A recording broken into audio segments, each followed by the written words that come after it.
I have 8:59.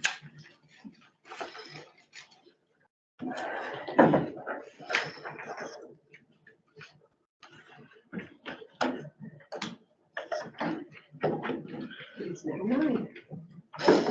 I'm sure there's more people coming in. Call the meeting to order. First item, be it resolved that the agenda for the December 20th, 2022 meeting be accepted as presented with the deletion of cancellation of utilities and accounts receivables deemed uncollectible under the order of general business. Can I please move that? Councillor Jones, seconder. Councillor Fisher. All in favor?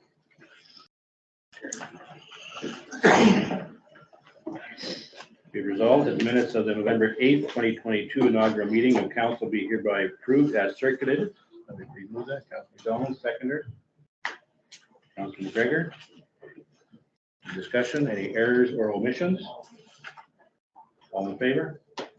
Carried. Be it resolved that the minutes of November 15, 2022 regular meeting of council be hereby approved as circulated. Please move that. Councillor Fisher, second by Councillor Corey. Discussion, any errors or omissions? All in favor? Be resolved that the minutes of December 11th, 2022 special meeting of council be hereby approved as circulated. Move that. Councillor Jones, second. Councillor Hatch. Discussion, any errors or omissions? All in favor? New finance. Be resolved that the December 12th general account payables being checks number 6096 to 6153 and 6155 to 6197 in the amount of $2,139,241.70 be hereby approved. Let's move that. Councillor Donald, second. Councillor Fisher. Discussion. Councillor McGregor. Mr. Chairman, I think I'm in the right batch of checks here. Apologies if I'm not. Just wanted to check on 6125, the backways to Jacobson Commercial. There's some discussion in last meeting about some things that weren't finished yet. I will go ahead and answer that. The architect has told us that we were okay to release the funds. He's made note of the deficiencies, and he is staying in contact with me to ensure that they're done. And he said that the deficiencies didn't interfere with the last payment. This also includes a lot of the payments to the school division that we collected within our general tax levies. So are we releasing all the whole back or just some of it? That is the final payment. So in spite of the deficiencies not being rectified, we're still releasing the whole back?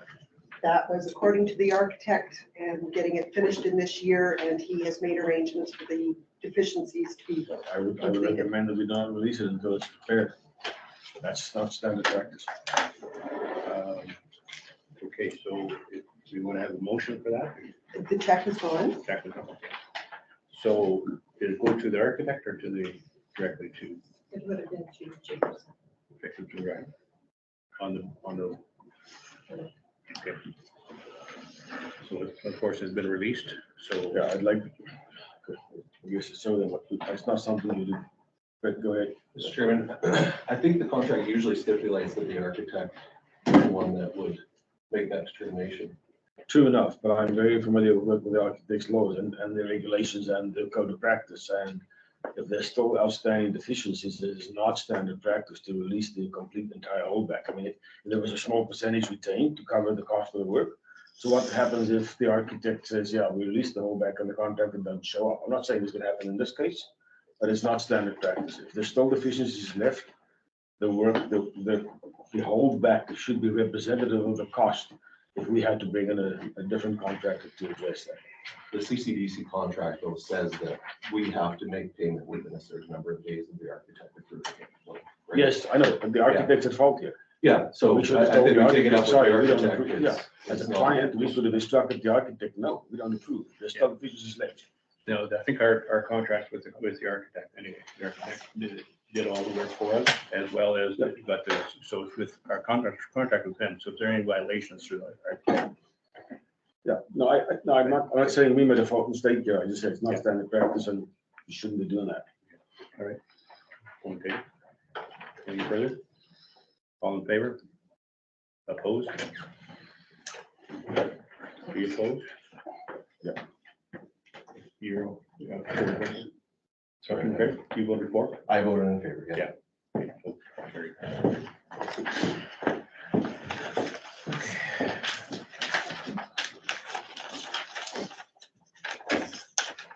Be it resolved that accounts payable, check number 6154 to Guild Insurance, the amount of $12,213 be approved. Move that. Councilor McDonald, second, Councilor Corey. Discussion? All in favor? We can get Brett back.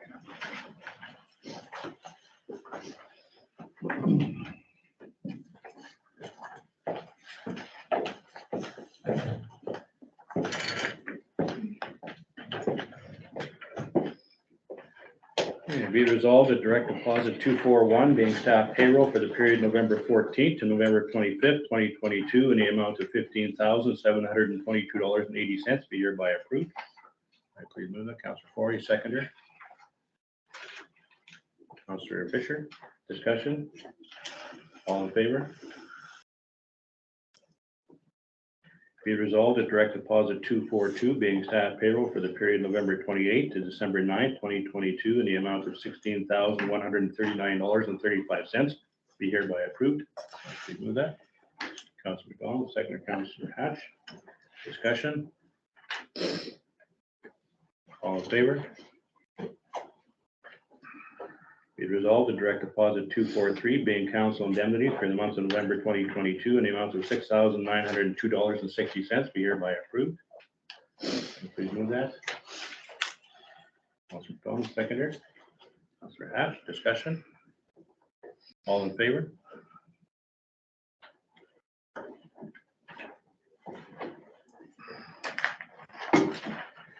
Okay, the utility accounts, be it resolved that December 12th, 2022, utility accounts payable being checks numbers 946 to 953 in the amount of $6,050.84 be hereby approved.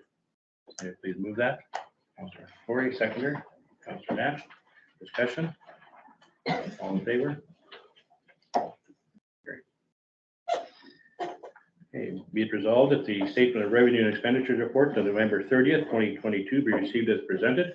Please move that. Councilor McDonald, seconder. Councilor Fisher, discussion? All in favor?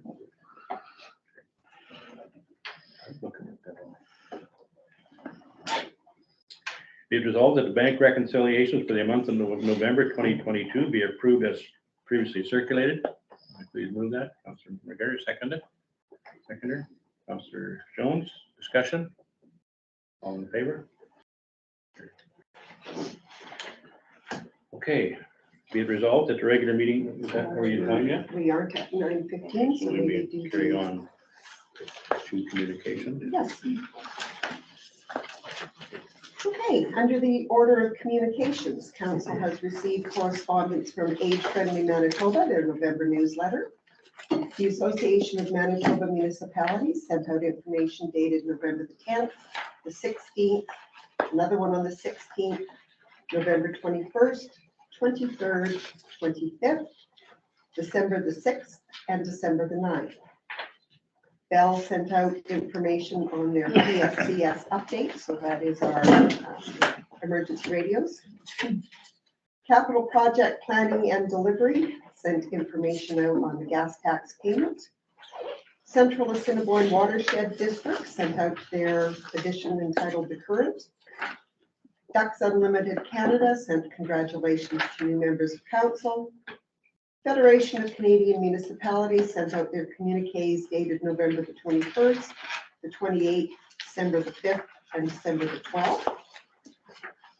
We were copied on correspondence between Luann Gibb and the province with respect to water drainage by their property. Michael Cavern is asking for administration and members of council to take part in a 1-hour interview with him for his master's thesis. And it would be on energy integration into development plans. Landmark Planning and Design sent information on the Assiniboine Aquifer regulatory discussions. Manitoba Accessibility Office sent some information on training opportunities as well as their newsletter. Manitoba Conservation and Climate sent information out about our public works system results. Manitoba Good Roads announced their 2022 winners. Manitoba Métis Federation sent congratulations to council election. Municipal Relations sent out information on the expression of interest for the child care space. They also sent out information on human resource practices and employment. Municipal World November newsletter was sent out. North Cyprus Langford sent information on a DFA claim that they had previously paid to the municipality, and then their DFA claim was denied, so we had the responsibility to return that. Prairie Mountain Health sent out their December newsletter, as well as information on their QR or phone call-in for Oakland emergency departments. And Wawanesa and District Community Hall sent out a thank you for the donation. All right. Thank you. Be it resolved that the above noted communications be received. Please move that. Councilor Brown, seconder, Councilor Jones. Discussion, Councilor McDonald. Mr. Chairman, just got one question, maybe Joni can help. It's to do with the capital project planning and delivery of the gas tax one. When reading that, is that something holding back our payment for the? No. Okay. I'll get you the. I talked to Shauna about that, and she said that's a form letter that went out to everybody Oh. as soon as she finishes reviewing our 2021 reports. It's Okay, good to know. okay, thank you. when I read that, I just kind of wondered. Yeah. Yeah, thank you. Chairman, if I might ask, there's a lot of communications, and we certainly appreciate receiving them. Is there a chance that we can get them as we receive them, or is it just better to summarize them in one? Because it's a bulk. I mean, I read through most of them, It's a and lot. it's like 100 and something pages, and I'd like to take some of it in, not all of it maybe. We can certainly send it out as we receive it, but then still list it It's on the still- agenda. And what I could do is include the communications as a separate package so that it's not with the reports that you receive. I just find it would be easier to digest it in little bits than having to read it all, 2 nights before. I don't have a problem with that. If- If the rest of Unless council is anybody's okay opposed to that. receiving. Yeah, I'm fine with that. I just wonder, are the new councilors set up with AMM? Like, we do get all of the AMM Yeah. emails. Are you getting And those? FCM as well. And FCM? No, I think I get the FCN. I'm not So sure that about must the be, AM. yeah, because a lot of them are from AMM and I see that, FCM, yes. and Okay. we'll just need to get you set up. I don't know I what the think process is. AMM has already asked for the email addresses for Well, then that will council. So you probably will- solve the problem anyway, so You'll start to get 70% of them probably. that might be the better solution. Thanks. And most times it'll be doubled up. Up to 2. Anyways, okay. Any further? Be it resolved that the above noted communication will be received. Please move that. We had Go ahead. Councilor McDonald and Councilor Okay. Jones. All in favor?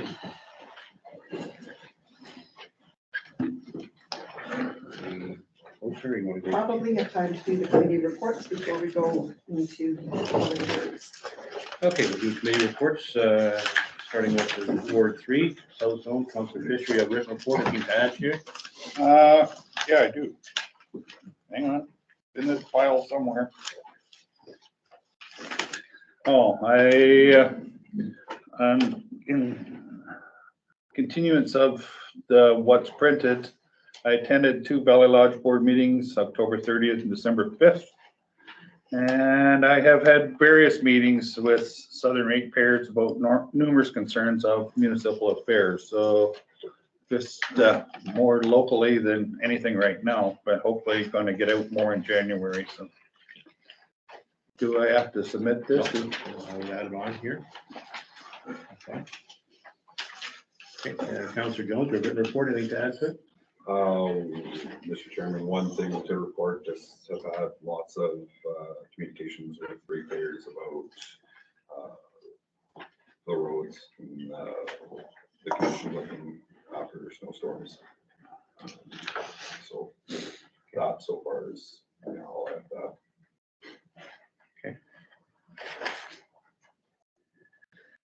Ward 2, Councilor Forey, you have a written report, anything further to add? Just that we attended the meeting with Arnold Cornwallis. about the Lake Clemente water level control issue.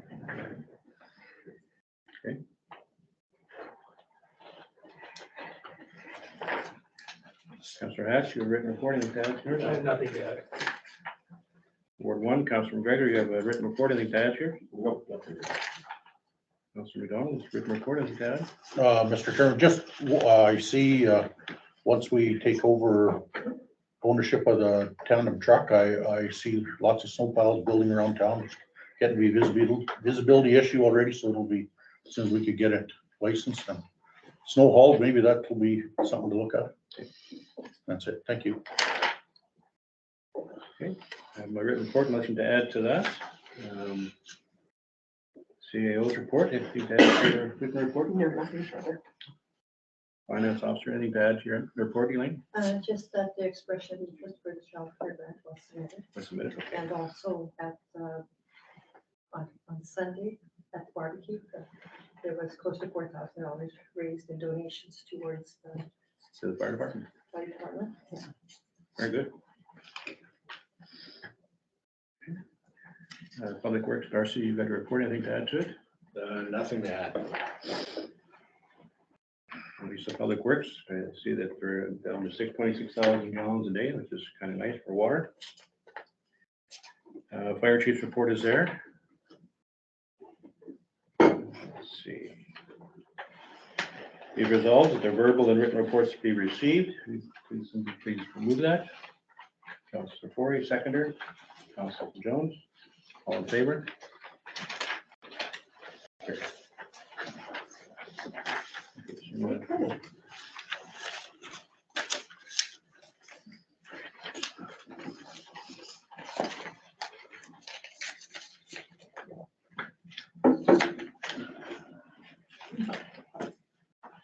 Keep going there.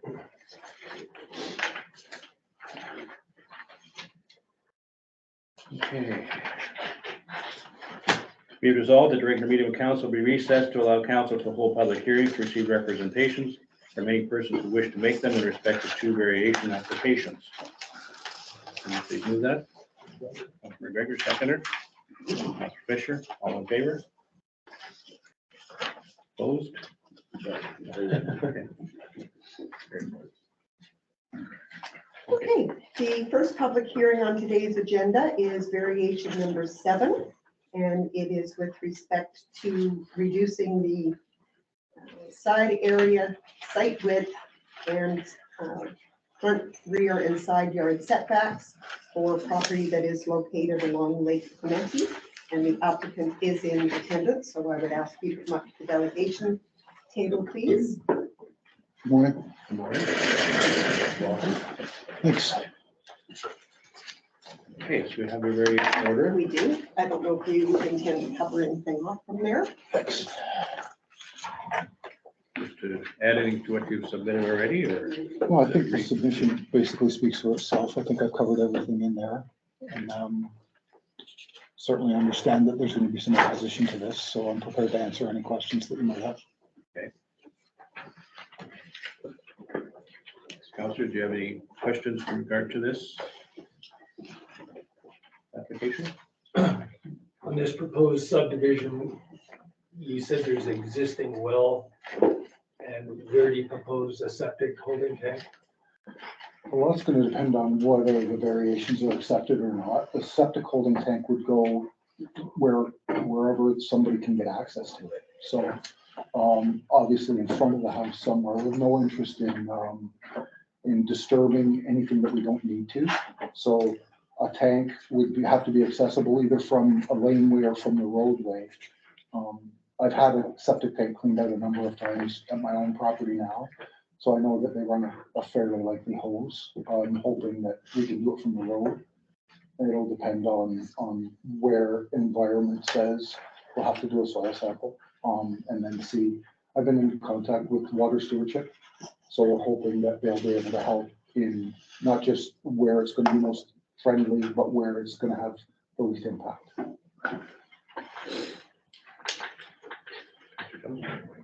The original foundation that was there, when there was building there, was that a seasonal cabin or was it a permanent residence? When I spoke to, so I've spoken through the realtor to the current owner.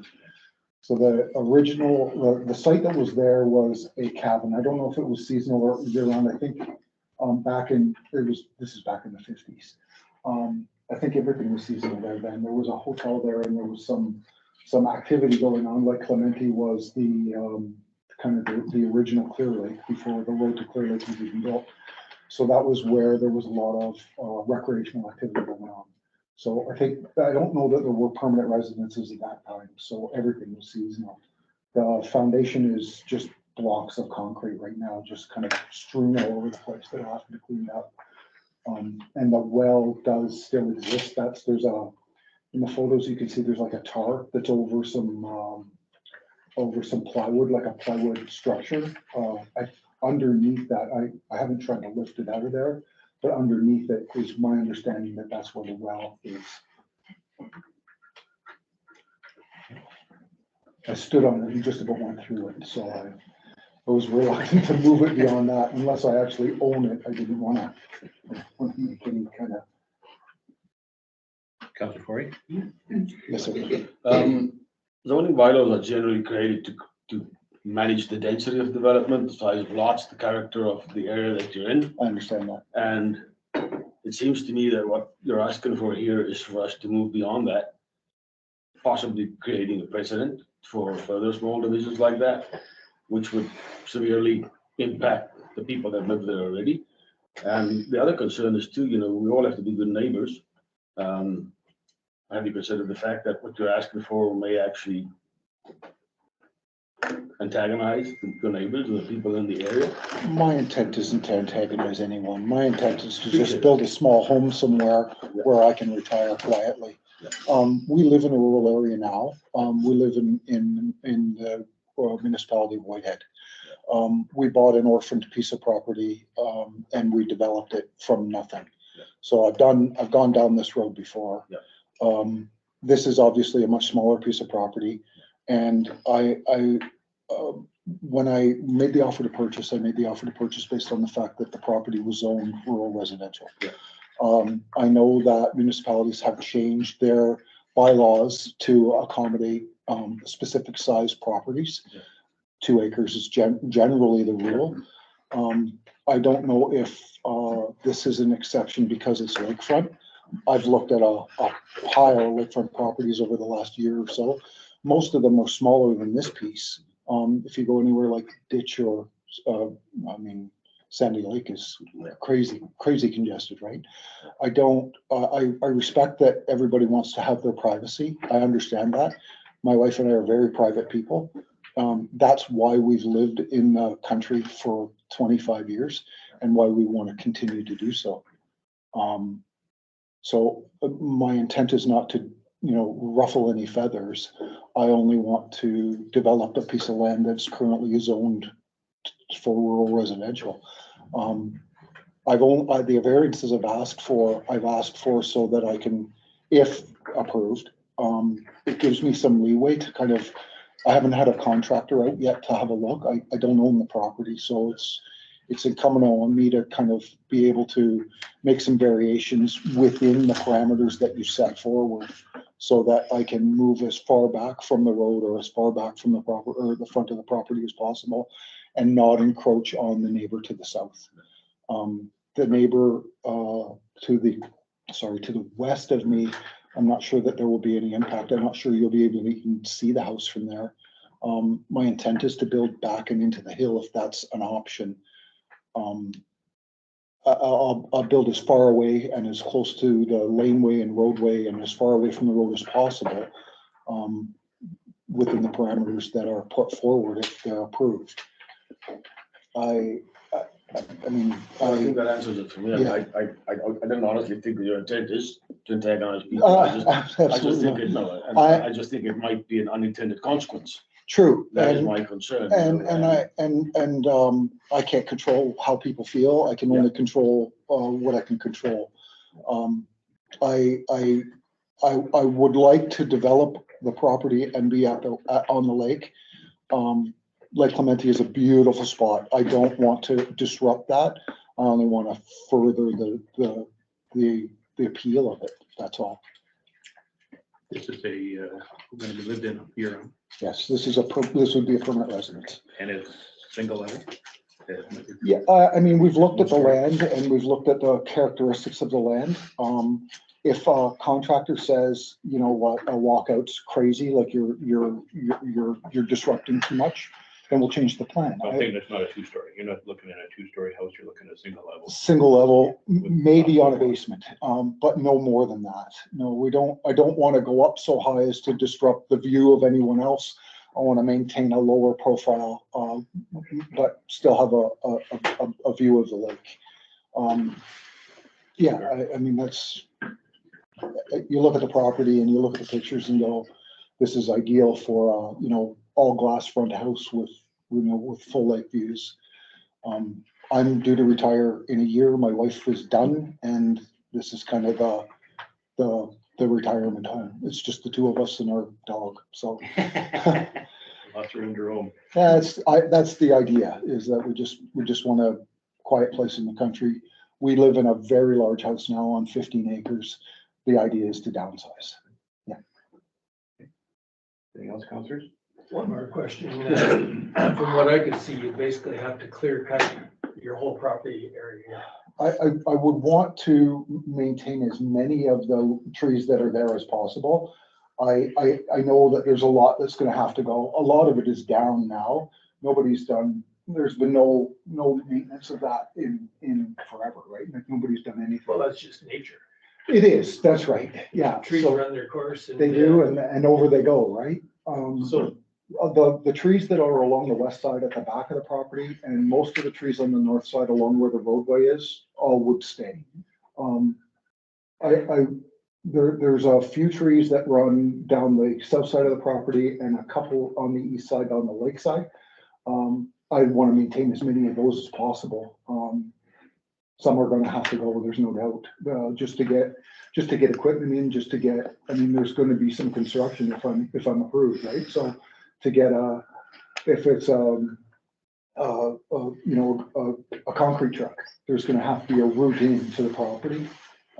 That inevitably means that some trees will have to go. The fewer the better.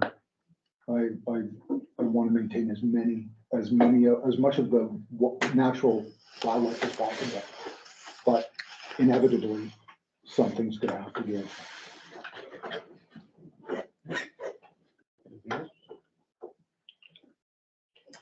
Thank you. Do you have to stop?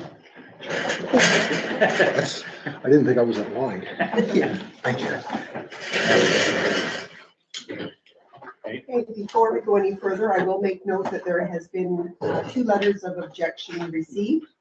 One from Donna McIntosh and Gord Smith, who reside on Lake Clemente Road, and one from Lisa Sinicki and Gary Lees from the RM of Cornwall. All right, is there anyone else in the audience who would like to come forward and make a representation? You could state your name and your address.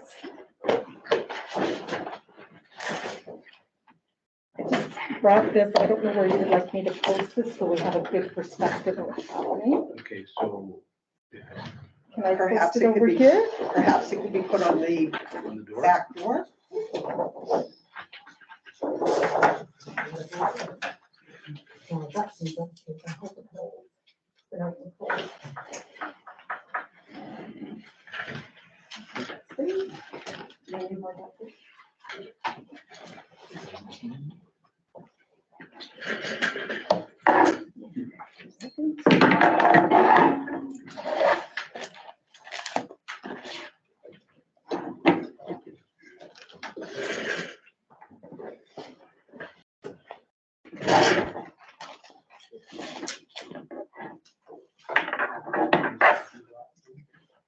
Thank you.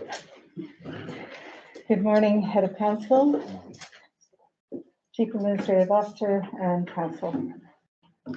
My name is Patricia Warburton. I'm speaking on behalf of myself and my spouse, Trenton McCann, who's here today with me in regards to this recent notification of this application. We are constituents and we're strongly opposed to this request. First question I have is, do you have written authorization from the owner of the property to forward with this? We have got this, an application made, this. So as per application of any variance or the municipal planning guide of zoning bylaws in Manitoba, page 834, this cannot proceed without authorization from the owner of the property. Under the Municipal Planning Act 92.1, its requirement of court accounting for the vendor or owner with written authorization. There is no rights provided for request of or for alterations by a proposed buyer. Do we proceed with the presentation or how do we? Please proceed. I would like to start with some history of the area for those not familiar with Lake Clemente. In 1914, the land was surveyed and broken into lots, and approximately the early 70s, rural municipalities sold the land, at which time 3 people purchased the land and broke the land up into even more pieces in the northeast quarter around the lake, and this has been broken up since this time as well. At that time, it's also documented and deemed not a lake but a slough. In 2006, the rural municipality deemed the area as rural residential 2-acre. The municipality was aware of non-conforming pieces of land scattered throughout this area at the time of this new designation assigned to this area. The application before you today requesting a variance is non-conforming on non-conforming land. And yes, it is an existing lot of record, and I question if there's even a certificate of an existing lot of record, as per the Planning Act of 86-93. As an existing lot of record, we would like to point out that there would be no hardship indicated, nor would it become zero net property if this land was sold to become part of existing parcels that encompass this land. It would feasibly maintain the very designation of the RR2 acre. Both ourselves and the Hunter family, who are present today, are prepared to purchase this parcel with 2 lots purchased by us and 3 purchased by the Hunters to form an expected property line to meet the expectations for the zone. Then there would be no hardship to the owner or create a risk or liability to others, and it could continue as well as to exist as a non-conforming piece of land. To date, we have not been approached by the owner. The owner has advertised the sale with a promise of a variance granted from Oakland-Wawanesa. This sale is conditional upon receipt of approval of the variance requested here today. The land has been advertised as having a cabin that was moved in the 50s. A cabin actually sat on the adjacent property, which was ours. And the platform that is in the woods was built for support of a tent so that the person or persons didn't have to sleep on the ground. There's now mention of a well with a plywood cover. This is not a well, but a holding area to keep food cold and away from rodents and vermin. If you also access the aerial pictures provided by the government, and along with the pictures provided just recently in a presentation by the RM of Cornwallis on December 15th by Sampson Architecture and Engineering with regard to lake levels in the 50s and 60s, you'll note that there are no cabins on this parcel of land being discussed here today. Interesting enough, under the Planning Act, Section 93, this very municipality, who is aware of a non-conforming piece of land, may have purchased, leased, exchanged, or expropriated under the Act, acquire a parcel of land that does not conform with the zoning bylaw. The parcel may have been sold, leased, or otherwise disposed of by the district municipality, but obviously that hasn't occurred. Here today, we are discussing a variance of non-conforming piece of land. The Planning Act 86-93 and page 820 of the zoning bylaw publication for the province of Manitoba states that lawfully existing non-conformities are considered legal and can continue indefinitely, provided the use is not intensified or changed to another non-conforming use, which is 86-91. And if wanting to increase intensity, the application for variance, there is provision in the zoning bylaw that can permit a minor zoning variance of up to 15%, involving a 15% change to an existing condition, also supported by the recent Bill 19, the Planning Amendment Act. The Planning Act states 90-1, if the existing use of a building or land does not conform to the zoning bylaw, that use may not be intensified or changed to another non-conforming use. The zoning bylaws, 8-9 of the Municipal Planning Guide of the zoning bylaws, contains rules to prescribe a building form as well as where buildings may be sited on a lot, which is 73-3D, and under the Planning Act 90-2, if the site or dimensions of an existing parcel of land do not conform with the zoning bylaw, The owner of the land may A, use the land for any permitted use under that bylaw, or B, if all the requirements by the bylaw, such as yards, buildings, heights, floors, areas met, construction, alter a building on that land. Page A11, and there are required yards identified as open area between exterior walls of a building, boundaries of a site. This property, which is non-conforming, and a request for such a variance will create a city lot template. This will increase the intensity of an existing non-conforming parcel of land without consideration of a rural residential 2-acre zone. This does not take into account the complexities nor the consideration of the impact created in a community where individuals have purchased their land and built their homes to comply with an RR2 designation, but to live with privacy and solitude. There's the impact to be considered that will be inflicted upon neighboring properties, the historical character of the area, and the sentiment of the community known as rural residential. This is not nimbism. It's not in my backyard suggested thinking of neighboring properties that we want what we have to ourselves. I can assure you that is not the case. We've lived there for 40 plus years. We chose country living, not to live in an area with city-sized lots. We embrace our privacy, solitude, and maintain the sentiment of a rural community and protect nature of our backyard. This area is routinely visited by many birders, wildlife, and nature's ambassadors. It's home to several protected species, such as the migratory birds, zebra salamanders, and the leopard frog. And I believe there's an email received by your office from Dr. Glennis Lewis to support this part without me talking a little bit more on it. You should have received it yesterday or this morning. It would have come through. I checked the emails before I came in to set up at 20 to 9 and have not received anything at that point. But It will be there, but I don't need to expand on that. Oakland-Wawanesa covers 578.22 square kilometers of land. Approximately 145 acres are zoned rural residential 2-acre with 200-foot frontage. 31 acres are identified in the Lake Clemente area. According to the municipal zoning bylaws and the Planning Act of Manitoba, this variance being requested today negates all principles of existing bylaws. Keep in mind, zoning bylaws contain rules to prescribe building form as well as where buildings may be sited on a lot. Here we see our zoning bylaw allowing rural residential 2-acre lots. This request for a variance is going to go from a lot size of 2 acres down to 0.287 of 1 acre. 1 acre. And if you see with my poster, just to kind of keep it in perspective what the ask is here, that is an 85.5% reduction in the established zone. The site width, 37.5%. The front yard, 76%. Side yard, 33%. Rear yard, 50%. Now, my understanding is that the bylaw applies across the municipality equally, and concessions made to date in this whole zone has not occurred to this degree. The breadth and the complexity of this area, deviation from a well-established area, has demonstrated exclusionary zoning for standards set and established standards for this area. It relies on measurements such as minimum lot size, floor area, and setbacks. This requests in violation of exclusionary zoning. My husband and I, we own 2 homes, with both of our homes impacted by this proposed property that we encompass 1 full side and the back side of this parcel. This proposal means a city-like template and spacing of our homes as intrusive. You are wanting to place a house and garage with no yard space, 20 feet from the side of our property and 15 feet from our backyard. Our privacy will be infringed upon with onlooking of our daily activities, our mental health, well-being compromised. There's the increased intensity of noise, potential fire hazard increase with proximity to forested area and minimal open yard, when our municipality is suffering strain from shortages in fire and emergency services. If this is approved, we will suffer loss to the use of our land that we have lived on for 40 plus years. Our freedom of rural living that has been maintained with RR2 zoning will be compromised and impacted by loss of use due to close proximity. Excavation of land will need to be even considered to build, and preservation of our property with the hill in our backyard must be paramount. Drainage and grading is also a problem. Has the provincial authority under the Water Rights Act been consulted for water drainage and grading? The past summer, a state of emergency was declared for our area with saturation and flooding indicated. Has this been taken into consideration? And this has not even been fully resolved. Who will pay for additional culverts and infrastructure needed to allow for natural waterway for spring runoff and the heavy rains that we get?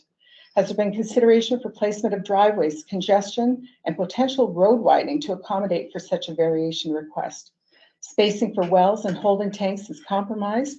From furthest side of a holding tank, there must be 10 feet to a property line, 26 feet to any well, and 50 feet from a body of water.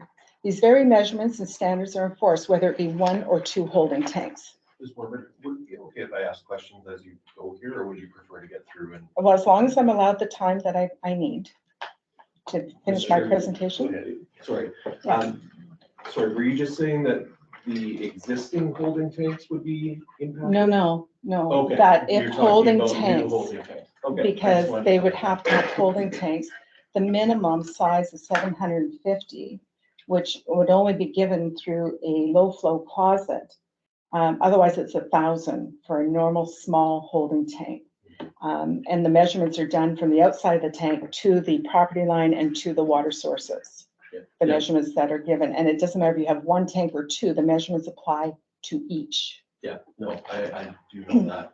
Not that it's our jurisdiction, but I No. do know that. I just wanted to clarify.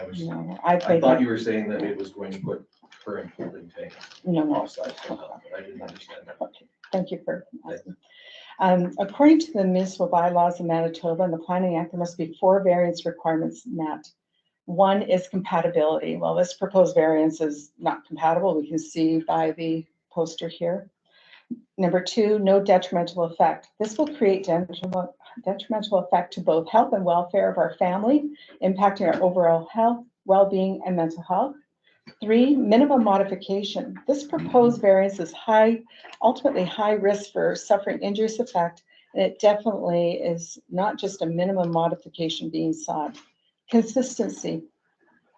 The proposed variance is not consistent with the applicable provisions of development bylaws, the zoning bylaws, and the secondary bylaws, and does not fit the applicable provision of zoning bylaw, and what is being requested is more than a slight variation and not consistent with the applicable provisions set forth. This sets a dangerous precedence for an existing rural residential 2-acre zone, and the dropping of setbacks and widths within the Municipality of Oakland-Wawanesa brings a Pandora's box of liabilities and costs to the taxpayers, but also risk if this is considered. The bottom line, bylaws were created for municipalities to respect our safety, our health, protection, and well-being of people, and safety and protection of property. This governance for a reason, and governance for a reason, and the complexity and the interplay with both local governance and the municipal politics respected. We ask that you take this into consideration as you make your decision that can very well increase risk and liability for many. Head of Council, I would like to bring to your attention in my closing a card that you left in the door of one of our homes. It was a few years ago, in which on October 24th, you announced, please vote, love country living, vote to make it better. It's time for changes. The North Ward needs you. Well, we're here today, and the integrity is not what a man says, but what he does. And we ask that you consider our safety, our health, and protection of our well-being with safety and protection of property as you consider such a proposal that will impact many. And I thank you very much, and my husband thanks you very much for your consideration today. Thank you. Thank you. Councilors? Any questions? Councilor Cory? Thank you for a very comprehensive presentation. I've sat through many planning sessions in City of Brandon's Council, and that's probably one of the most comprehensive presentations I've seen for a long time. You've done your homework, there's no doubt about it. There's one thing I want to clarify. You made the assertion that the property was actually sold under the guarantee that a variance would be granted. Is that a fact? Or was That, when I spoke to the real estate agent, I'm not sure if the parties who presented prior to me, if the agent has told them the same, but that's what he told me, that it would be, it's something easy, that they would just have to ask for the variance and it would be granted. I did agree with that and say that it's subject to it, but okay, that's fine. No, I just wanted Well, to I'm make sure. subject to it. I mean, Yeah. he was quite comprehensive in his speech to me. Yeah. And it left a very strong illusion that it would just be automatically passed and it's no problem. Did he give the impression that someone had spoken to our council and that we had somehow approved this, or just that it would be? No, it was very broad. He didn't finger point, if that's what you're. Well, yeah, indicating. I'm wondering if there was an implication that we had somehow pre-approved this, and that's the only not the case. No, but he gave the illusion to public, and it wasn't just to one person. There were several people that said to us, when I found them in my backyard, in fact, they couldn't measure what 100 feet was or 125 feet was. They were wandering in our backyard, and that's what they had informed us of. So, Mr. Chairman, I'm just wondering, we have the province here. I wondered if I could ask a I question. think they're gonna have their Are presentation they? after, so Okay. we'll Okay. leave that to them for later. Okay. Is that not correct? Yes, it is. Would I be able to get a copy of your presentation to keep on file? absolutely. Any further? Thank you very much. Okay, thank you.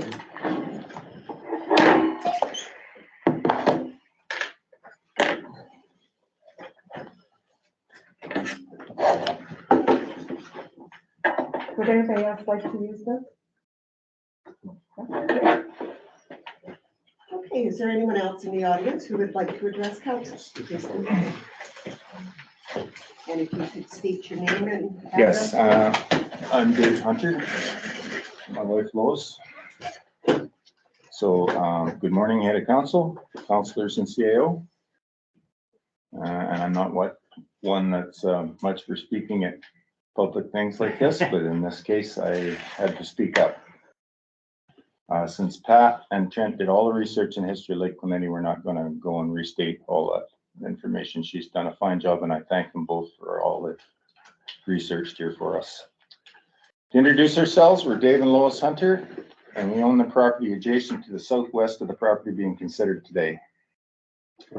We've owned this property since 2008, and when we were purchasing this property, we were shown a map of the RM. We questioned this non-conforming piece of land and contacted the CAO, Marlene Biles and Reeve Bunk Inkster before purchasing this property.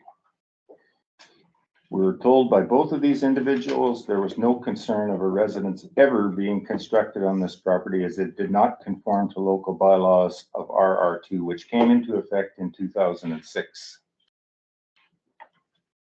So of course, consequently, we never made any attempt to purchase this land because obviously they told us there would never be a house on it. The property in question is a non-conforming piece of land that is 0.287 of 1 acre, or 14.4% of the required 2 acres set out in the RR2 zoning bylaw. This property was once designated as lots for seasonal cabins, as were the majority of properties located around Lake Clemente up to and when the land was rezoned to RR2. The property never had a permanent residence on it. This proposed dwelling would be in our front yard, not our backyard, our front yard, and within 15 feet of our property line. To our knowledge, there are no RR2 properties of this size, 0.287 of 1 acre, approved for construction in the RM of Oakland-Wawanesa. Now, you can correct me on that if I'm mistaken, but I don't know of any.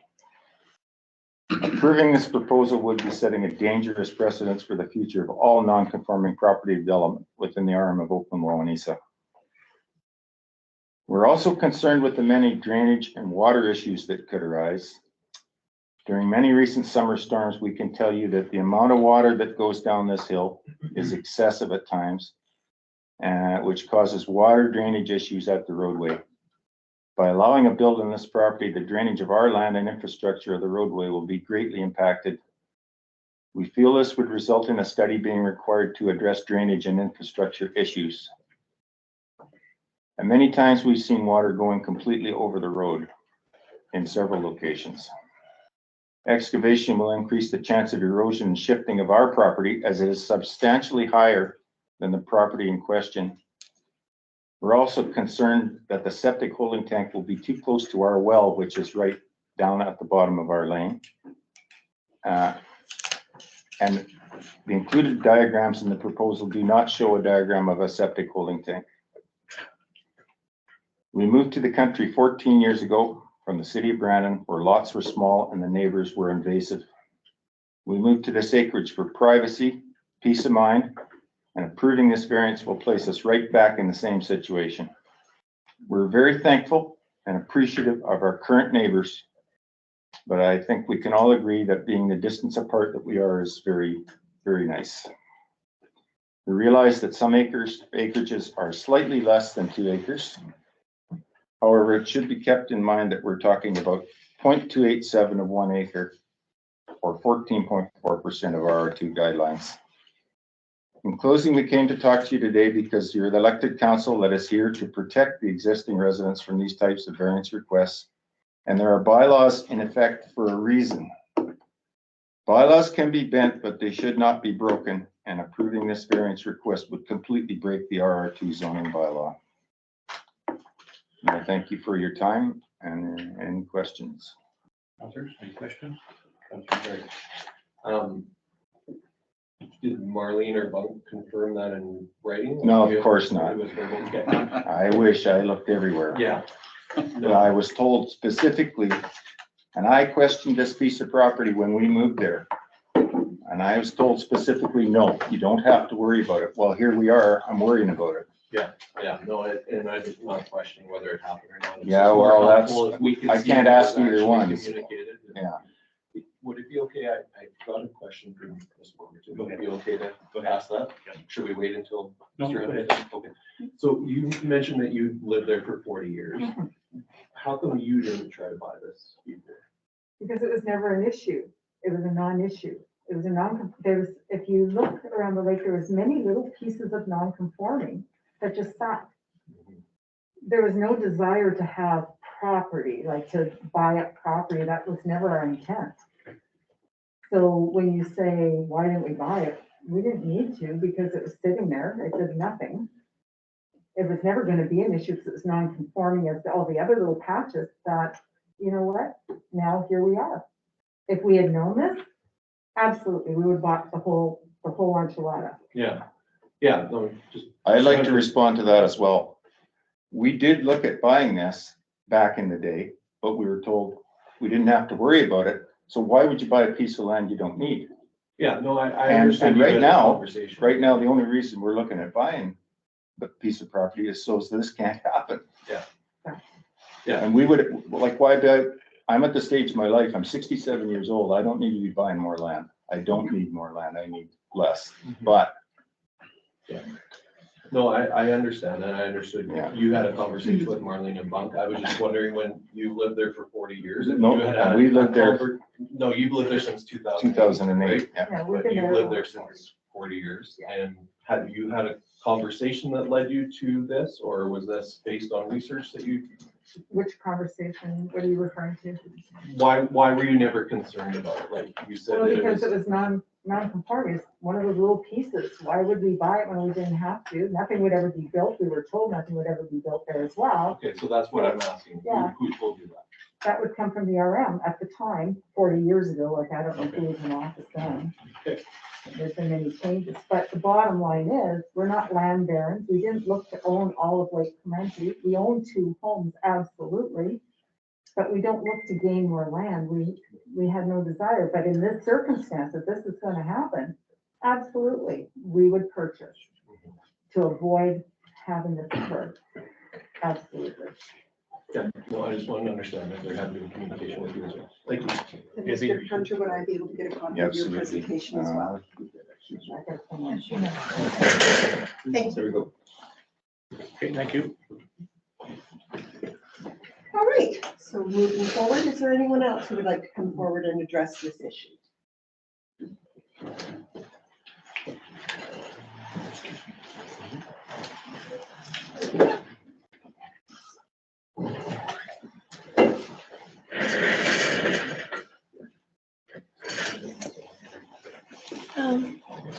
My name is Donna McIntosh, and I'm speaking on behalf of myself and Ford Smith. Pretty much, I think everything has been very, very well covered there, so I won't say a whole lot, but I've been a resident there for a few years now, property owner, probably 9 or 10, I guess. And it is no doubt a very, very beautiful place to live. We feel so fortunate to be there. But I feel that I learned something today that the RR2 zoning was put in 2006. I didn't know when that was done, but my opinion is that I'm pretty sure they would have done something such as that to keep the area a rural setting. And of course, we really like that because that's exactly what we were after, you know, a rural setting and not a, you know, city, town, whatever. I am concerned about a lot, any lot, I guess, that, you know, if there's, it's so small that the whole lot would pretty much, I'm guessing, have to be cleared right out. So there would be, you know, I don't know if there would be any green space, I guess. I mean, I guess kind of referring to something that was mentioned earlier, I mean, it's an area that is adjacent to a lake, and it just sets maybe a precedence. And if you saw a lot of that around a lake, I mean, it's not a resort area, I guess. It's a community where people live, and that concerns me, I guess, the lack of green space on a lot. I also think that I agreed with the possible environmental impact, because there's a lot of sloping land in the area, and I know, you know, the properties beside and sort of in behind there are definitely sloping. So my concern about that is if there isn't some sort of study done at some point, if this were to happen, I mean, all of the land surrounding them, if there were issues, it's not theirs to alter, you know. So I could see that maybe as a problem. And I would just like to say that there's a lot of things to look at, I guess, a lot of things to take into consideration that have obviously been brought up today. I just feel that the lot size is that of a city, town, village, maybe, you know, I don't know. It is quite small for a rural setting. It's a pretty massive variant, I guess, in my opinion. It's not a minute variance. And I guess also one other thing I wanted to say was I was a little bit concerned too about any type of maintenance vehicles that may have to do anything on this property. I don't know, you know, the sizes of a lot of these maintenance vehicles that could possibly be used, but you know, on that road, there's a school bus that goes down every day, of course, snowplow. Could present a few problems, I'm sure. Again, I just want to say that the RR2 zoning is very important, at least to us. I just don't, I think years ago, there were, like was said, a lot of little lots, but that was a long time ago. And I guess to sum things up, I just want to say that I feel that nowadays, if something like this were to happen, I feel it's going backwards. I feel it's a big step backwards, I guess. That makes sense. Understand. And I'd prefer, obviously, not to see that happen. Anyway, I think really everything's been covered very, very well, but I did want to say something, just being a resident out there. You know, I'm not a neighbor to this property that's being spoken about, but And that's the purpose of having a public hearing. Everybody has voiced their concerns.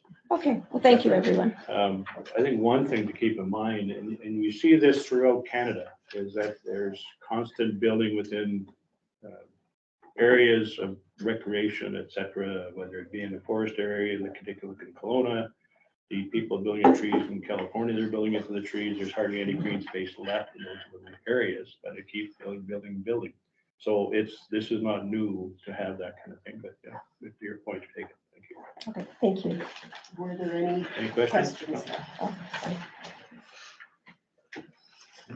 Donna, would you like to leave your additional points with me in addition to what was sent in writing already?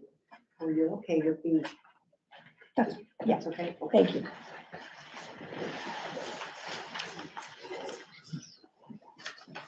Okay, is there anyone else who would like to address council on this application? I'd like to hear what the province has to say. The province will come forward with a presentation as well as information to us at the time that council would be considering a decision on this matter. So that will be separate from the public hearing. It will be under general business. But it's specific to this Yes. variant? Well, part of it is general planning information. This is a new council. And then the province would take any questions that council would have or that may have been raised here this morning and assist in the. Well, hello, my name is Jesse Hansen and I am new to the RM. We moved and built a year ago. And I mean, I think it's simple.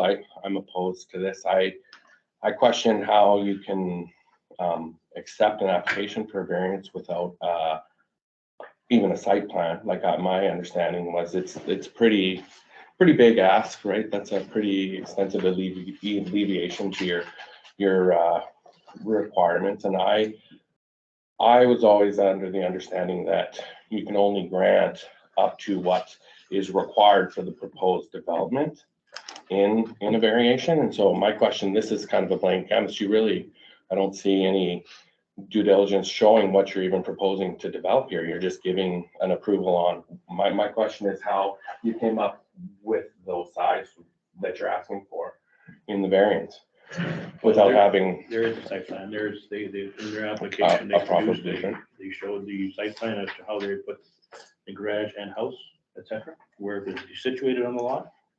And you have a set of plans. I just heard that he Not didn't plan- have a set of we don't- blueprints, so, There's no required. so he plan would that be home restricted to that footprint. This is the footprint that they're asking for the variance under. So that's what the whole hearing is about, and what the application is for. And how it fits with, yeah. Yeah. So, I suppose my other question, you had stated why would people not be concerned with that development? I mean, when I first moved here, I read your zoning bylaws and those uses and chose where I wanted to build based on what those proposed, right, spaces were defined as, right? And assumed that, who we elected was enforcing. You guys have developed these plans and these bylaws and these policies to help the long-term growth of the community, right? And that's the first place that we look at to get that information so that we assume that, everyone would fall within those conditions. My only concern would be that this is setting precedents, that if you guys are considering something like this, that in all of these zones, that it would open the opportunity for all of us that live in this RR2 to do the same thing. So that maybe would it consider a memorandum instead of a variance? Is this alleviating for this one specific use to better represent what your regulations are proposing the future development in that zone should be? Or are you saying that you feel that this is consistent what you see the development in this zone, and that it would set precedents for all future development, right? Anyone that has larger acreages could look and consider subdividing to fit within these same requirements in the future.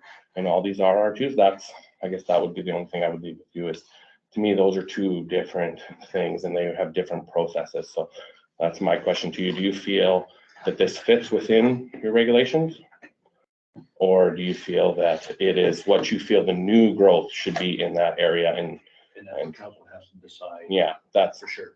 That's the only thing I would consider. There's been referral to the development plan. The development plan was done here in 2018. We spent a lot of money on development plans. So And did you get some of the funding from the province? We got some funding. For grant. We got some funding out of it, but it was an extensive amount of money at that time. We had a lot of. And you employed a professional planner? Professional planner was consulted with them? WSP did it. Right, exactly. And that's when you established all these new setbacks. And No, increases in your we set up, development. the whole planning was done in conjunction with the province and getting their bylaws and everything else. So that was put into place, and we had many public hearings on that for people to come forward. There was a very limited amount of people who were interested in that. And it was surprising to me because that was a very intense document we tried to create. Right.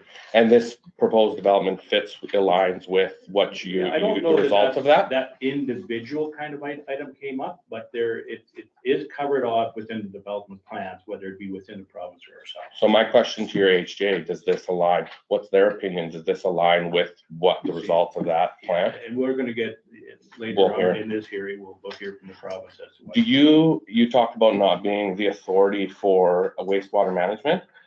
Do you consult with them. I didn't hear, I heard, talking to the water steward, but my question is, have you talked to the authority in this division who permits it? What does Manitoba Conservation think of this? Did they feel that it's feasible to permit a new holding tank on this property? Again, that all has to go through the province when they do these plans. So that when the application is done, the application is sent in through the province. I'm just asking because to me, it would be relevant as a counselor. I would want to know that information. Does it fit within those regulations, right? If you're proposing to allow a single family dwelling to develop on this lot, all of that would be included, right? So to me, it would be. Yeah, and I think relevant. we all appreciate that. I guess what everybody has to understand is that as we sit here as a council, these are counselors that are in different elements of That's right. their life is. We are not experts in it. And they're not looking at it on the optic of We don't that, propose right? it to be, propose to be experts in this. That's why we call upon experts, whether it be the province, engineers, architects. And you have an employee at AHJ, right? Who's your development officer? We don't have a development officer. In me. Yeah, you do. Yeah, And yeah. And you're, we aren't in a planning district, so then we make use of community and regional planning. right. So But the we- responsibility comes back to the municipality. At the end of the day, it's not outsourced to the province. You're still responsible. The resources are there to help you. Anything that the provincial government has jurisdiction over, we have to leave with them.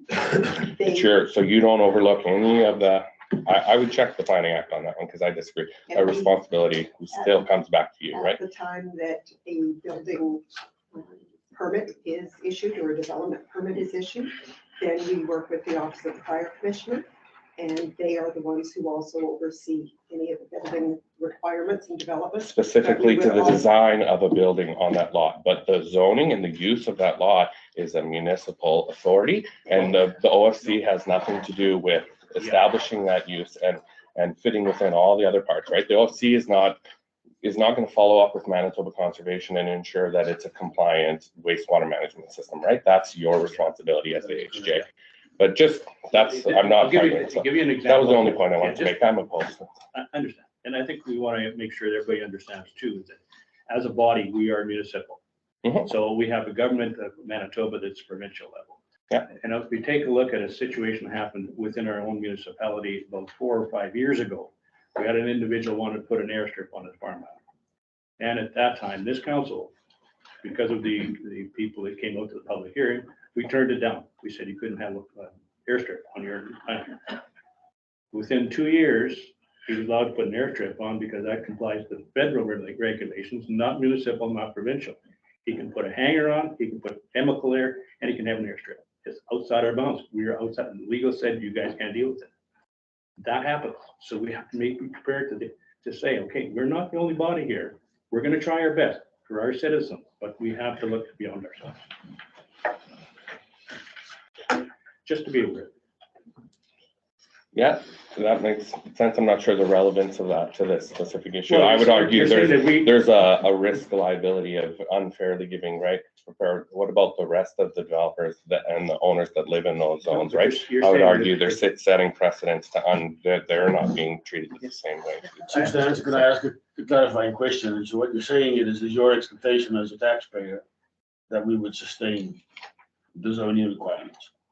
You'd enforce the regulations that you just talked about. It's investing extensive money into developing those plans that look at the optic of the long-term development of the use. I would just point out, you guys, that it's easy to look at this and be concerned about the recourse and take the path of least resistance, right? And approve those. But the reality is that you're setting precedents, and that is establishing a use that'll last for 100 years on that zone, right? You don't have to live every day and walk and live with that, but all the people that live there have to deal with this for the next 100 years, right? So it's a very serious consideration, that's all. And I really hope that we're giving it its due diligence and looking at all of the optics of it and not specific on one little. That's why we have a little. public hearing.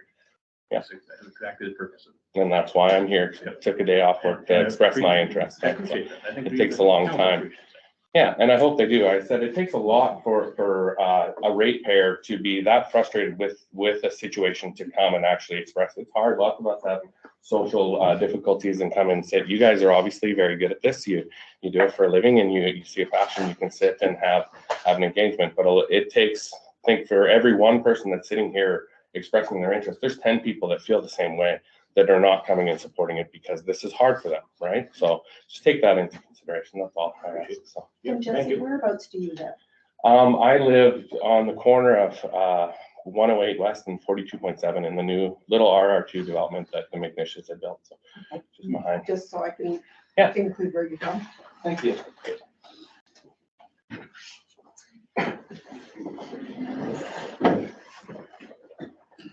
Hi, I'm Gordon Smith. I live on Lake Cometty Road as well.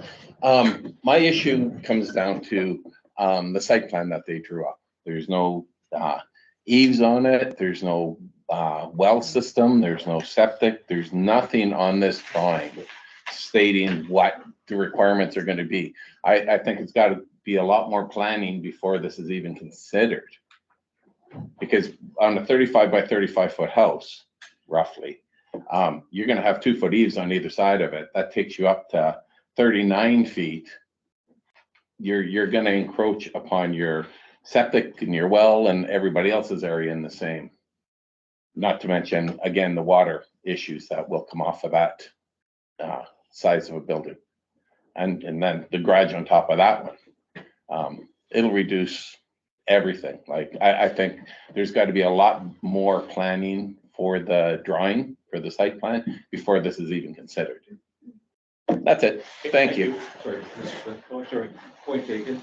I believe, and maybe somebody can answer this, I believe the setbacks are from the base of the building, not including the eave. Yeah, but as soon as you put the eave on and then your septic tank on top of that, the eave's going to be dumping water right on top of your septic or on top of your well. Like there's a lot more to this than just drawing up a little block on a drawing and say, here we go, because that's not generally how this should work out, especially when, like I said, it's such a small lot. You have to have a septic tank in there. You have to have a well in there. Dave's well is very close to the property line. On the other side, there's going to create water problems and septic issues. Thanks. Okay, is there anyone further who would like to address council on this matter? I see no one. Okay, whereas all representatives in regard to the variation application B7/22 to reduce the site area from 2 acres to approximately 0.29 acres, the site width from 200 feet to 125 feet, the front yard setback from 125 feet to 30 feet, the side yard setback from 30 feet to 20 feet, and the rear yard setback from 30 feet to 15 feet. To accommodate construction of a new home and garage on lot 1/5, Block 5, Plan 331, located in northeast 35819 WPM, part which has been dealt with. Therefore, it will be resolved that public hearing will not be concluded. So I please move that. Councillor Jones, second Councillor Hatch. All in favor? Okay, the second public hearing today is a variation to reduce site area. Council will recall that this variation was a requirement of the subdivision that they had approved. Is there anyone in attendance who would like to speak to the application for the Jacksons? And there was no one. Councillor Jones, just, whoa, sorry. Once we move it, you can, or second it, you can. Is he wanting to speak to it though? Or he's also, I want to speak as an individual. No, I'll wait until discussion. Whereas all representatives in regard to variation application number B8/22 to reduce the minimum site area for lot 1, Plan 59679 from 80 acres to 43.9 acres, and to reduce the minimum required site area for lot 2, Plan 59679 from 80 acres to 59.82 acres, and the site width from 1,000 feet to 790.58 feet to realign farm boundaries on property located in the southeast 1819 WPM. Jackson have been dealt with. Therefore, be it resolved that public hearing be concluded and council resume the second regular meeting. Can we please move that? Councillor Donald, seconder. Councillor Corey, did you wish to say anything? Yeah, I guess this was approved from previous council. I'm just curious of, with that development, did they speak to how many lots are being put in, or is this like a subdivision of just one parcel to two, or is this an actual new subdivision that's going in? This is not a new subdivision. What the intent is he, the owner, Mr. Jackson, is Yeah. squaring off his property lines. Okay, And it leaves 2 acres that are less than the 80 acres. okay, The intent is an adjoining property is purchasing and will have to consolidate. okay. All in favor?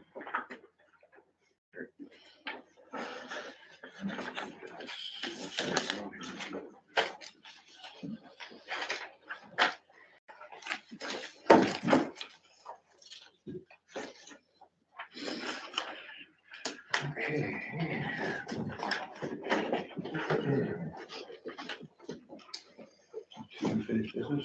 We could do the 2 unfinished business quickly and get into the planning presentation. Okay. Be it resolved that the request from Synergy Land Services Limited on behalf of Enbridge Pipelines Incorporated for an additional extension to the blanket access agreement to December 31st, 2024 for 2 approaches under the same terms and conditions of the original agreement as outlined in the correspondence dated October 12, 2022 be approved. Please move that. Councillor Forty, seconded. Councillor Jones, discussion. This won't infringe anything else, Darcy, that we had a concern on anything? Okay. All in favor?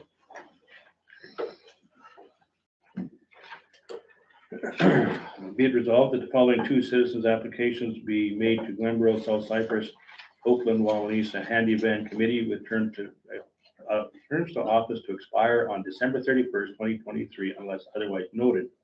Number 1 is Shirley McBurney. We won't have a second. Bob was waiting to hear whether or not we had a I never second. heard back, so I presume. So no. we'll We'll leave it at vacant. 1 for this time. Be named later. Sorry, please move that. Councillor McGregor, seconder. Councillor Fisher. Discussion. All in favor? Sorry.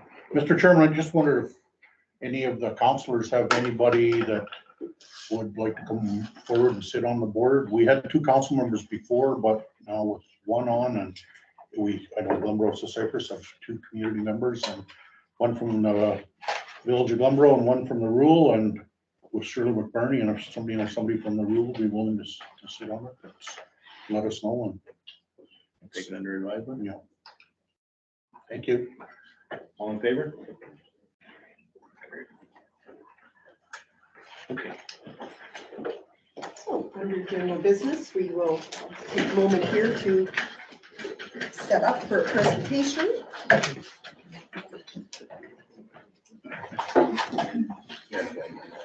I've been told that a lot lately. No, I'm good, thanks, sir. What, you gonna shine that, try to shine that light? Yeah, I think so. Yeah. Just go out around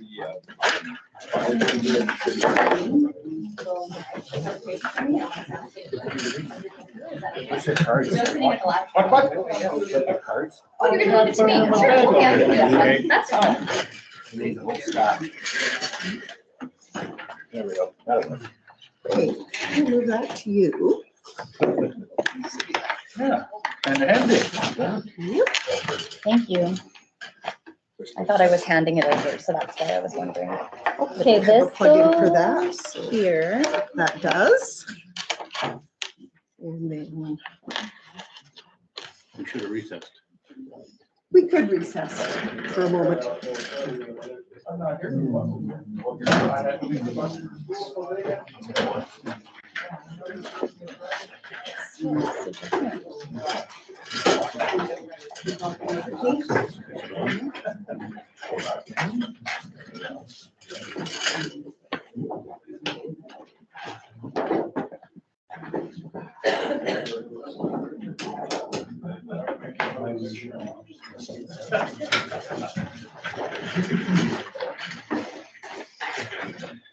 I think we had that.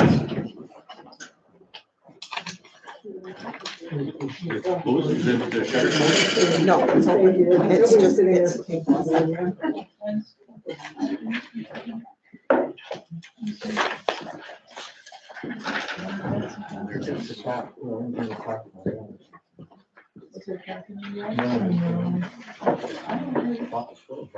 down a bit.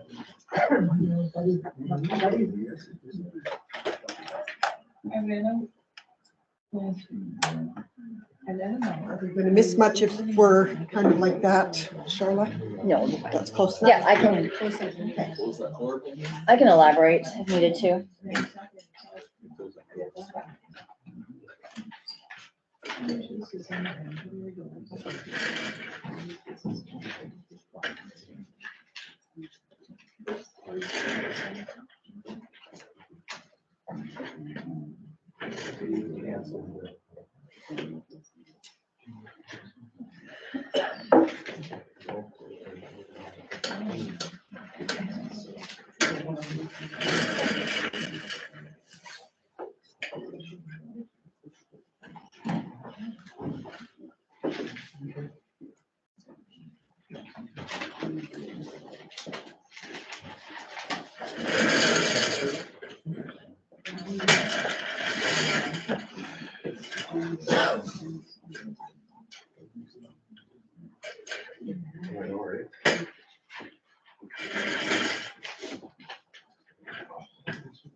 I can think about 20 if you'd like. Pass it around. Thank you.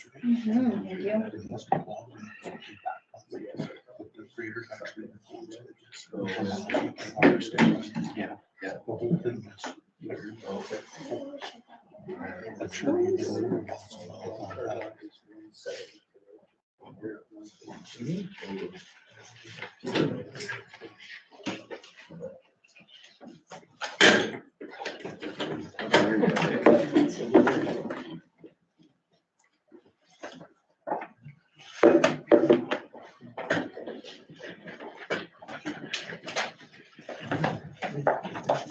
Will the contents of this be displayed up there, or do we have to follow along there? Nope, you can just watch up there. That's just extra information. Yeah. You're welcome.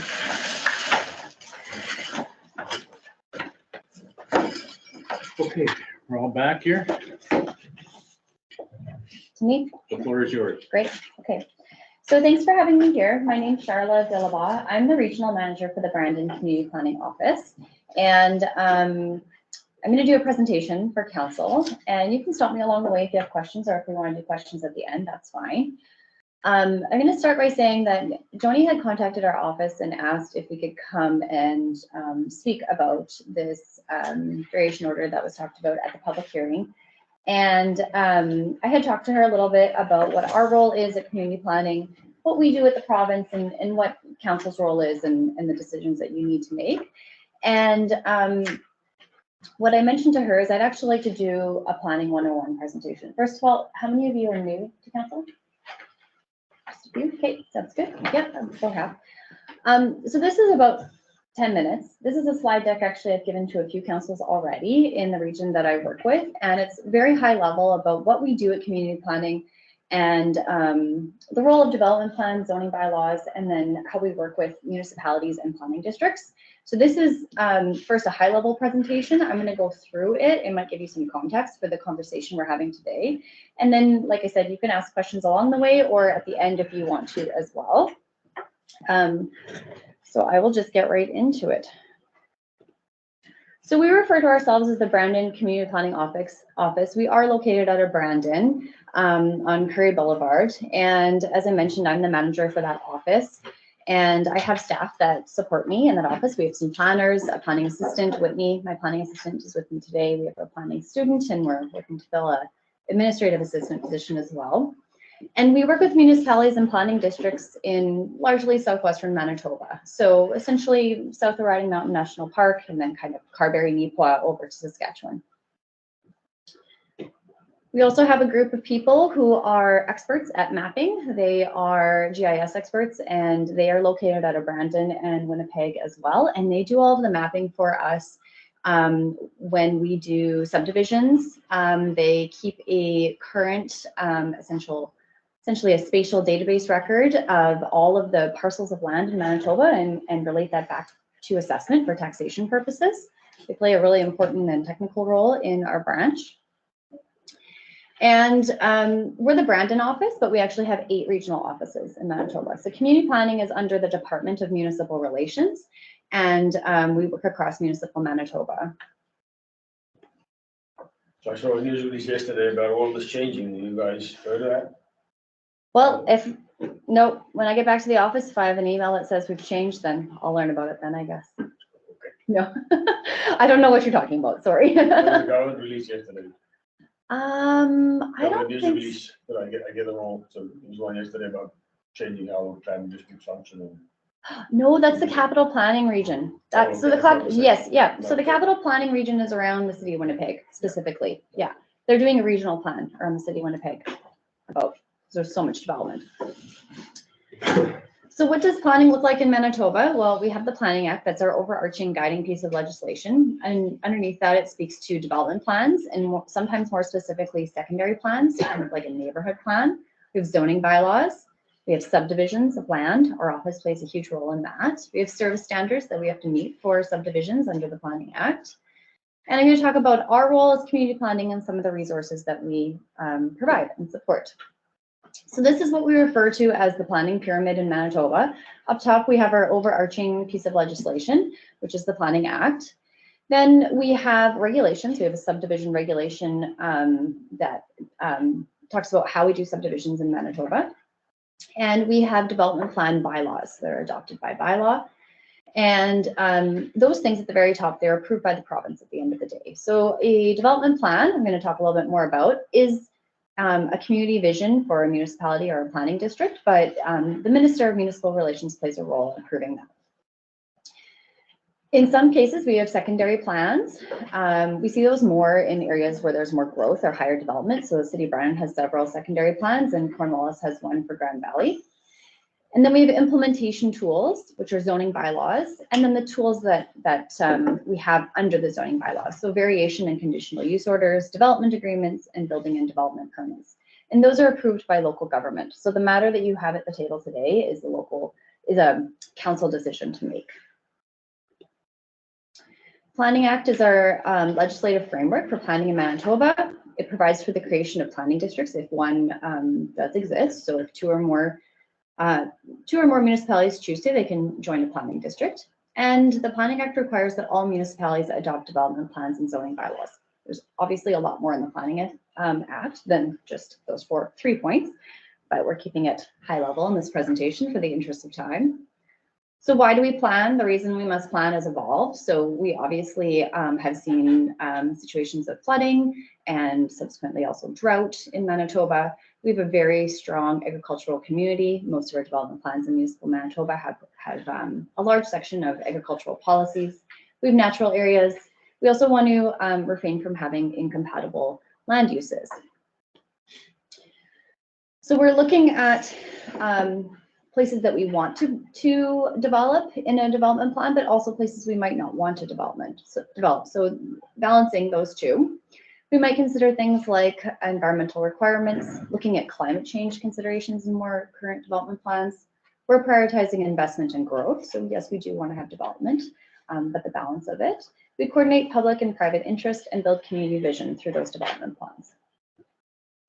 So a development plan is a long-term vision for a municipality or planning district. It provides direction for implementation of adopted policies, and it's also a tool for subdivisions. So my office is, we accept, circulate, and ultimately approve subdivisions for your municipality. And the Planning Act says we cannot approve a subdivision if it is inconsistent with your development plan. So that's a new subdivision file that comes to our office. And a subdivision is dividing a piece of land further into lots or parcels. Development plan has to be consistent with provincial land use policies. We have to include a livestock operation policy, which then further guides the zoning bylaw. And our maps in development plans show land use designations. A zoning bylaw is a mechanism to implement development plan policies. It has to be consistent with what your development plan says. Specifically outlines permitted and conditional uses in each zone. It includes things such as site requirements for minimum area, width, yards, etc. And a map shows zones in the zoning bylaw. Subdivisions. So as I mentioned earlier, the Brandon Community Planning Office accepts and circulates proposed subdivisions for your municipality. And largely that whole map I showed at the beginning of the presentation for southwestern Manitoba. Subdivisions are the division of land into parcels and lots. We have to follow provisions of the Planning Act. Council plays a role as well for subdivisions. We will get a subdivision file in, an application. We have a process we go through under the Planning Act, and we circulate it out to other provincial departments and agencies. And we provide a planning report to council, and council has a decision to make once they get that file. So they can approve a subdivision, they can approve a subdivision with conditions, or they can reject a subdivision. Subdivision approvals have to conform to development plans and zoning bylaws. We also have something called minor subdivisions, which is a shortened process for simple one-lot files. And there's specific criteria that has to be met if we're going to do a minor subdivision. And then conditional approval is issued up front. And basic subdivisions are intended for areas with no land use conflicts. Question? Mhm. So if you say you guys make a recommendation to council, the decision ultimately still lies with council? So What for is- what is the subdivisions, legislation? Yeah. subdivisions, so we're talking about, so we have a big piece of Yeah. land, right? And we're gonna subdivide it out. Make a, let me know. Yeah, we're gonna do whatever. Maybe we're just taking one lot out, maybe we're taking 10, you know, we don't know. They can be different, of course. Yes, we put together a report to council. It's called our planning report to council. And we will say a summary. This is what the subdivision is proposing to do. Yep. This is how it meets the development plan policies, the zoning bylaw. We tell you if it needs any variations, if it does, or if there's a conditional use order that's required.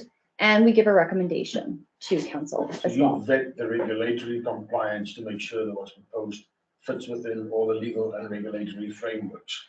So we have a role to play to say subdivisions cannot be approved if they're not consistent with the development plan, right? That's what's said in the Planning Act. There are certain things like those implementation policy tools I was talking about under the zoning bylaw that council can make a decision on. So because development plans are ultimately approved by the Minister of Municipal Relations, then us as the province, we have a provincial interest in making sure that those are met. The zoning bylaw has to comply with the development plan. So therefore, your zoning bylaw is still kind of following that provincial interest, let's say, or the provincial guidance we've given, but there are certain nuances within the zoning bylaw. We can call them nuances at a very local level that council has definitely a role to play. So things like a variance order, that's something that council has a role to decide on. Yeah. So we would provide a recommendation one way or the other. Now, if a subdivision can't move forward because the variance order hasn't been approved by council, well, the subdivision can't move forward. So that's going to have implications for the file. I don't know if that answers your question or not. Sure, if you guys say no, we can't say yes. You can, but then when it comes back to us, we might reject it anyways. Yeah. So in the process, we have a circulation period. We do our pre-screening, let's call it pre-screening, circulation review period, report to you. If you were to say no, then we have to say no. Subdivision regulation says me as the approving authority, I act as the approving authority on behalf of the minister, has to also say no if council says no. Now, if we recommended you say no, but you said yes. Yes, that's the question. If there's a provincial interest as to why we told you, we recommend you say no, we might still reject it. So provincial interest might be because it's a subdivision right off of Highway 10 and the Department of Highways has objected to it and said no. The quantity of agricultural land or whatever. Or the Department of Agriculture has put in an objection because they don't agree with further fragmentation of cultivated acres, high quality agricultural acres in a certain area, then we would also object. So when we take a subdivision file and we circulate it out, we kind of get like four categories of comments back from other department agencies. One is no comment. They just, they don't have any concerns, no comments. Another is, here's some information, no concerns. The next one is, we have some concerns. We'd like you to work through this or have a conversation with council. And then the fourth is the strongest, which is an actual objection. And we do get objections from time to time. They're not common, but sometimes we get objections from highways or agriculture or environmental compliance.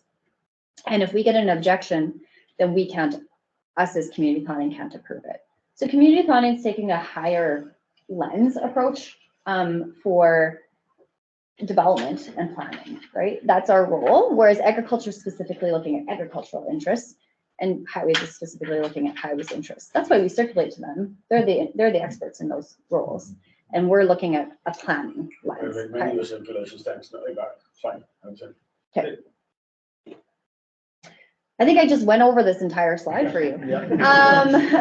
Did anything I missed? Sorry. That's okay. I was getting there, I guess. We're also the lead member for the Technical Review Committee. So that's under the Planning Act for large-scale livestock operations. There's certain threshold in the Planning Act in which a livestock operation is considered like a large-scale livestock operation. And then we play a role in that whole process, leading the Technical Review Committee. We get information from the experts in the agriculture, groundwater, et cetera, et cetera. They provide us information. We put together a report, we provide it to council, and then we would help lead you through, from the provincial side, the public hearing for large-scale livestock operations. Development plan review process. So a development plan is under the Planning Act. It says it should be reviewed every 5 years unless otherwise identified in your development plan. So sometimes a development plan does say, 8 years or 9 years, 10 years before it's going to be reviewed. If you're going to do a review that's looking at the entire document and doing a full review of it, then we can provide assistance and help with funding. There's a Building Sustainable Communities grant through the Department of Municipal Relations, helping you with hiring a consultant to write the development plan and doing some assistance with project management and was hiring consultants. We also do a policy review. So once you write a new development plan, we would review it and we facilitate a provincial circulation. Those mapping experts I was talking about previously, they also provide support in creating maps related to the development plans, zoning bylaws, any amendments, background studies, and land administration, so the survey parcel boundaries. The planning authority the role of the planning authority lies with council. Unless council is part of a planning district, then it would lie with the planning district board. So your planning authority prepares a development plan, adopts the zoning bylaw, issues development permits, approves divisions by resolution, and approves and applies variation orders and conditional uses, which is one of the items that's on your agenda today. Some of our key planning considerations: a current development plan is a current vision for your community. It provides policy support and it balances future growth and development with areas you may not want to grow or develop, so protection of natural areas or water quality. It also has agricultural considerations. And again, I've said this a few times, but subdivisions cannot be approved if they are not in alignment with development plan policies. This is the funding that's available through the Building Sustainable Communities grant. If your development plan was past its expiry date, then I would be talking to you about wanting to apply for this grant, but it's something that you might want to consider in the future, or maybe I'll be coming back to your table and asking you about it in a year or two. So I can provide this slide deck to Joni afterwards too, as well, so that you have links to some of these things. We have, obviously the Planning Act is available online, so you can reference it. Building Sustainable Communities grant, some other planning resources we have on our website. And then we also have a land use and development web app. It looks kind of like this, and it's available publicly. And if you go online, you can see where the municipalities are in Manitoba, where the development plan designations are. And so it'll show you what areas are designated for agricultural general or rural residential or industrial commercial, et cetera. And then there's also a function to look at the zoning bylaw boundaries as well. So what's it zoned as? And then you can also see all the individual assessment parcels as well. And then lastly, there's just one little plug. We've had some changes to the Planning Act in legislation over the past few years. And so we're doing a new Planning Act handbook and going to be giving some training and webinars to municipalities if they wish to partake in it in the new year. Because reading legislation can be difficult, even for myself, but I work in it, and sometimes I get confused with the act, so having a handbook is really good to have. So that's what we do generally in planning and how we work with your municipality. Obviously, we talk with the CAOs a lot more than on a regular basis, myself or one of our planners or our assistant. So I wanted to give that to you to give you a context of what our role is at planning, in case you weren't sure or aware. Do you have any questions for me? Questions? Councilors? So you talked a lot about the subdivision and, we say yes and you say no and that whole thing, but with a variation, there's none of that. You don't give a recommendation. You don't. We would provide advice under the Planning Act, and we would take a look and we would provide advice under your zoning bylaw. But at the end of the day, the zoning bylaw is, council has a decision and a role to make with the zoning bylaw. So at the end of the day, it's your decision as council, how you are going to, speaking about the variation order specifically, if you're going to approve it or not. That's council's decision, not the province's. Yeah. But there's no situation where we say yes and we say no. So there's no, no, the Planning Act does not have that written into it for a variation order specifically. There are lots of other decisions made in terms of planning or development where there might be situations like that, but that's not the case right now. Under the, yeah, no, the decision is council's. So you're basically what you're saying is the development plans already are, these lots have been divided or whatever the case may be, and the variances are into individual lots that already been developed. So we're looking at, when I'm talking about subdivisions, we're looking at new divisions of land, right? The situation that you're looking at today, you already have a parcel that had been surveyed out or subdivided out at some point in time in the past. I don't know exactly when or what the history is. So we're not providing a report to council because there's no subdivision file. The actual item is the variation order that's been presented to you by the applicant. So I'm not providing a report to council because that's not necessarily within, it's not a subdivision. It's not a new subdivision. That parcel is there. It's existing. And so like was mentioned by someone previously in the public hearing, and I believe Joni should have this information as well. In your zoning bylaw, it's called a legal non-conforming parcel. And so essentially what that means is there are things that happened before you had a development in place. It's what we call predates planning. That's what we generally refer to it. And things like that do happen for sure in Manitoba or across Canada. And so we have some provisions that speak to that say it is legally non-conforming. So I guess I could do, I mean, I have a little bit of a summary about the lot itself if you want to hear. I feel like it's been already mentioned before, but the existing lot of record being proposed for sale and subsequent development is deficient in meeting the minimum required use and health requirements for a single unit dwelling in the RR2 rural residential zoning district. So that's under your zoning bylaw. The RR2 rural residential zoning district, lots are required to have a minimum site area of 2 acres and a minimum site width of 200 feet.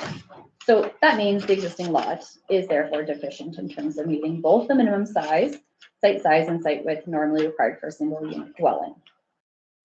However, you do have a process to entertain whether you want to do a variation for that. So the lot being proposed for development was created before there was any planning in place from our record in what was then the rural municipality of Oakland. So like I said, we refer to that as being predating planning. Where an existing lot of record exists in what under the current zoning bylaw in the RR2 rural residential zoning district does not satisfy the minimum zoning requirements that are now required for all lands in that zone. This lot is then said to be a legal non-conforming parcel.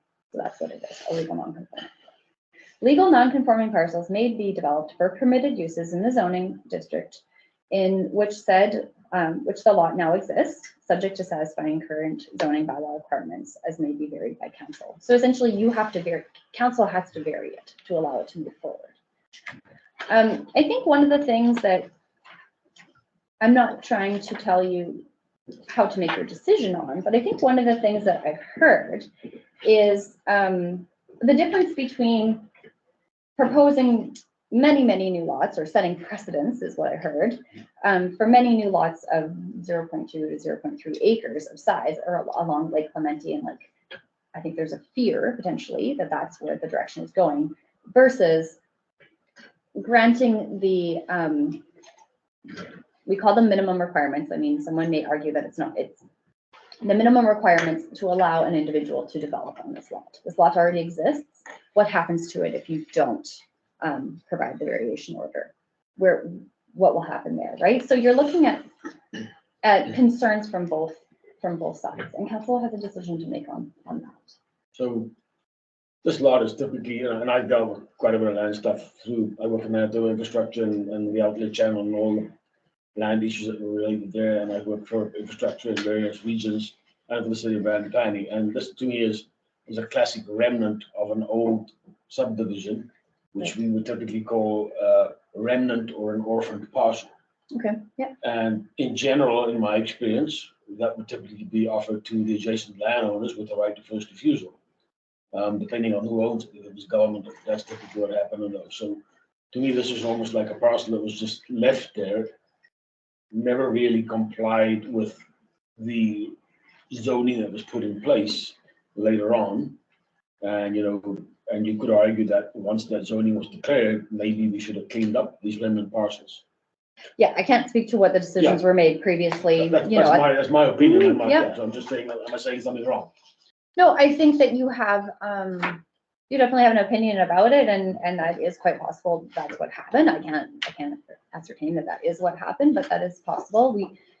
Like I said, we do have a provision for legal non-conforming parcels because they do exist, yes, right? Yes. They happen. Yeah. They happen. Things happened before there was a development plan in place, and we do come across issues like this. That's why we have a mechanism for council to provide those variances if they want to or not. Yeah, it's your decision. So one final question, and I'll keep my mouth shut. So if any property owner disagrees with council decision, yeah, what do they have in terms of an appeal process? Obviously not going to help you come back to council.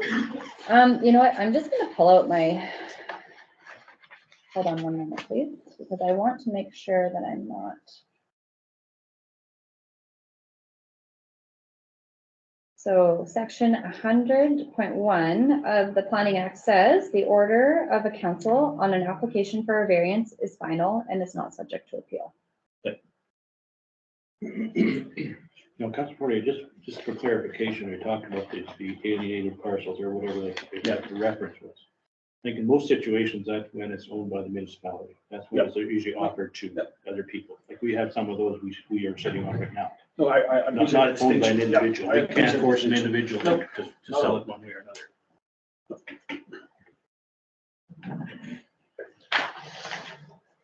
So you did say that there is the ability for you to provide advice, I think, or an opinion on this, but you haven't done that, right?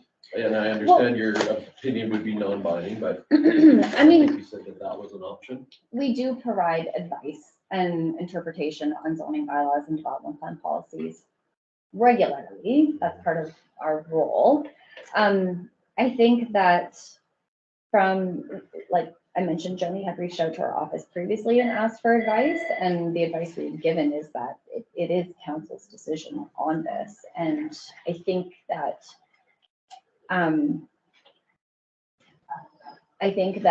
you decided to do the public hearing so you could hear what locally it is. It is a local land use conflict, to be honest. It's not necessarily, and there is a provision under your zoning bylaw to allow legal non-conforming parcels to exist, but then there are instances in which you might not want to. So you're familiar with your municipality much more than I am, and you have a role to play in council with that.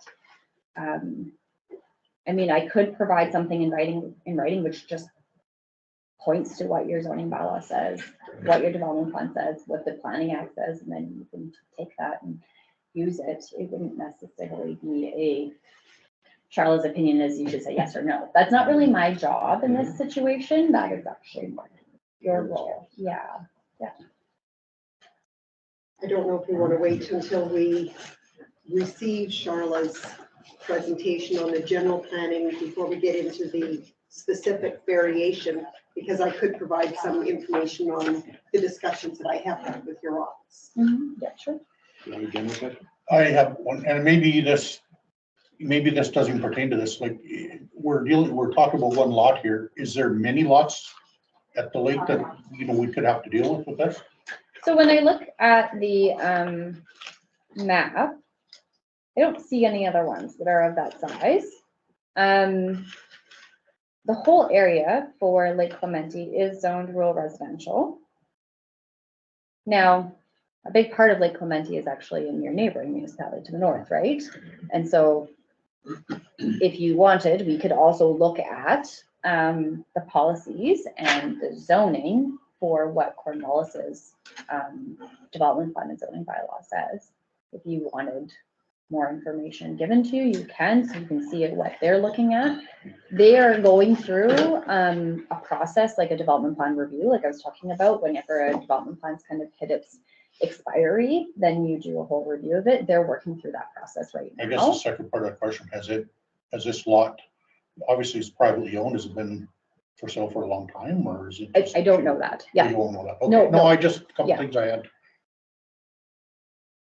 I just want to say one thing. There is actually a drawing or a survey set of all 25 by 100-foot lots. That's called Lake Clementi Park. That was done years ago, and actually all of our lots are cut into 25 by 100-foot lots. And then it was changed to 2-acre lots after that. But there is a design for an entire subdivision here.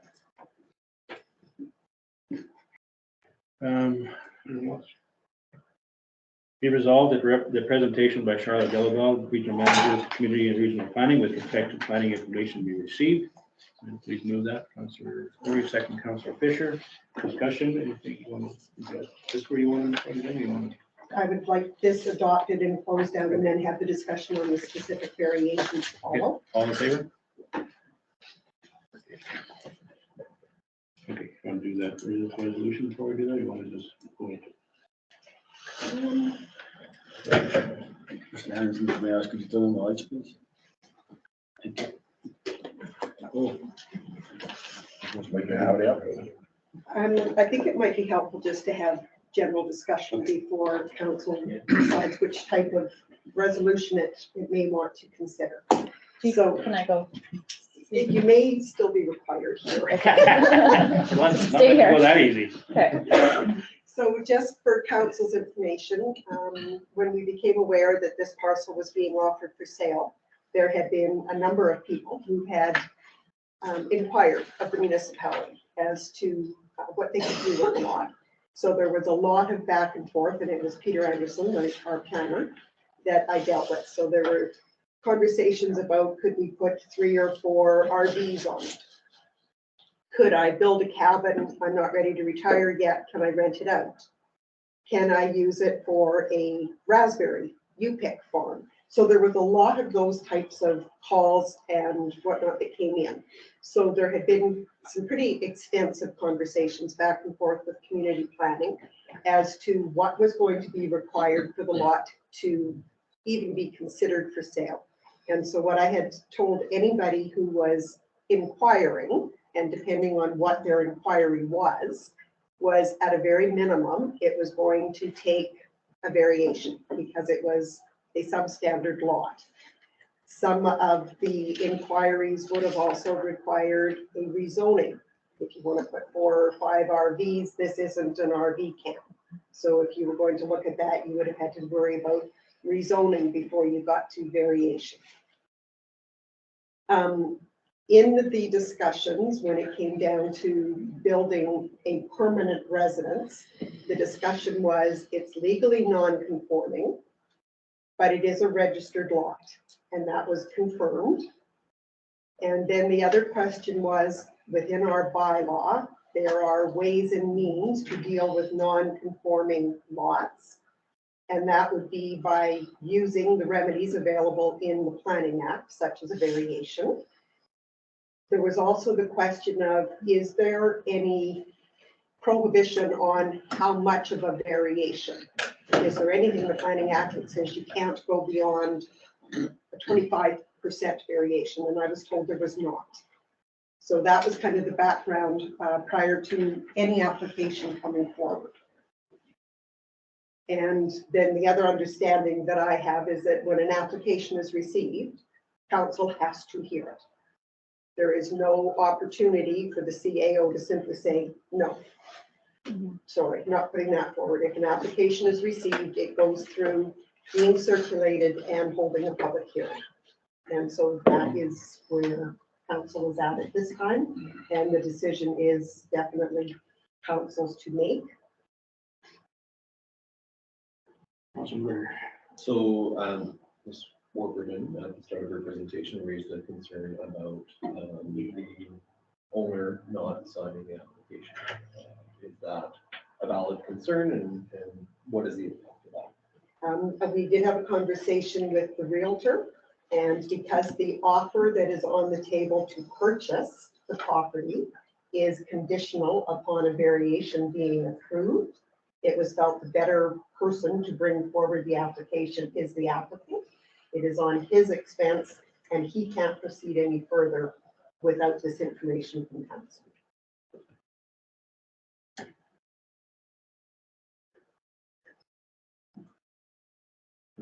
We have had applications in the past though, where the owner has signed indicating they give permission. Yeah, and I could get that through the realtor. Those conversations did take place. Before. I guess the other side of that is if and this is something to think about, is that are we being fair to the owner of the property if we're going to limit him as to who he can sell to? If we limit it as to who can purchase it, because they're going to force him so that you can't put any other building on that. Are we forcing his hand, limiting who he can sell to, and the amount that he's going to be able to garner from? I do, Mr. Chairman, I do have an instance of where my father-in-law does own property in Brandon, and it is now non-conforming where he cannot build anything on it due to the fact of where it is located in by the railway. So he has land that it can never, anything can be built on it ever. This is basically useless land. Correct. It is in the middle of the city of Brandon. No value to it. Councilor Corey. To me, the concern is more so that we have existing people there that have purchased property with the understanding that it would be compliant with that rural zoning. So if I bought a piece of property from Councilor Ashton, which I did many years ago, and he decided to change the nature of it, at some point he changed because he thought it was a good idea, that would be in bad faith, and I would have a problem with that, and I would fight that.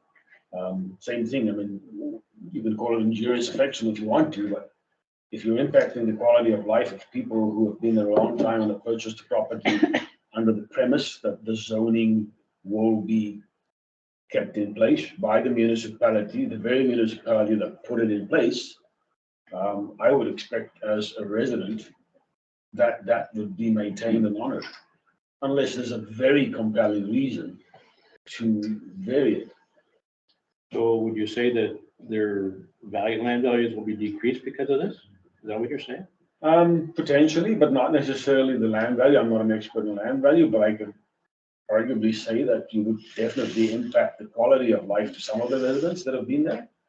And those are the very residents that have moved there and built there and developed there with the same expectation that the nature and the character of where I am right now. If I go and move into a retirement home and I buy a piece of property in a, I don't know if they have them here, but gated community with a specific style of condo and a specific lot size, and tomorrow the guys come and build a 6-story high-rise right next to me and I can't sit in my backyard with any peace and quiet, I'm going to be upset. That to me, that's in bad faith, and such things do happen.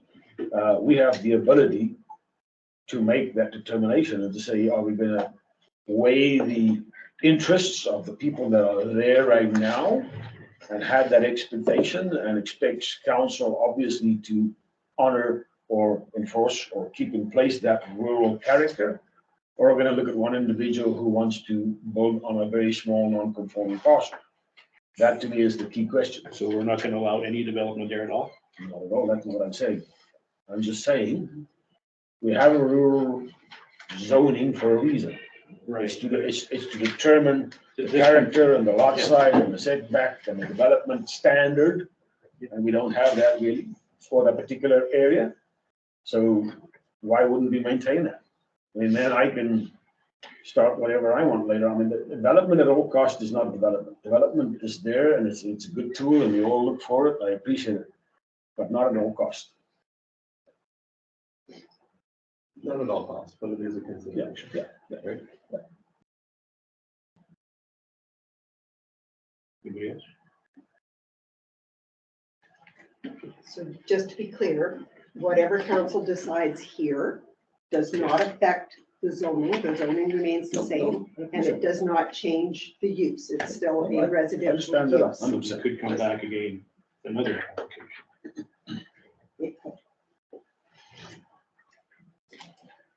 Okay.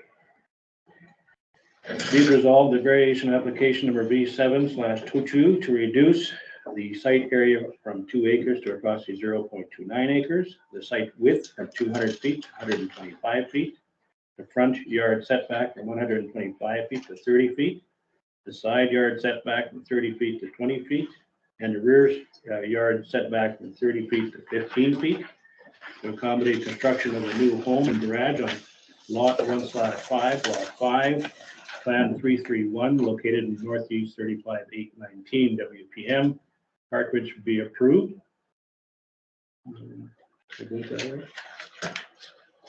It is cleaner if you put forward an approval motion. If it is defeated, then the item is dead.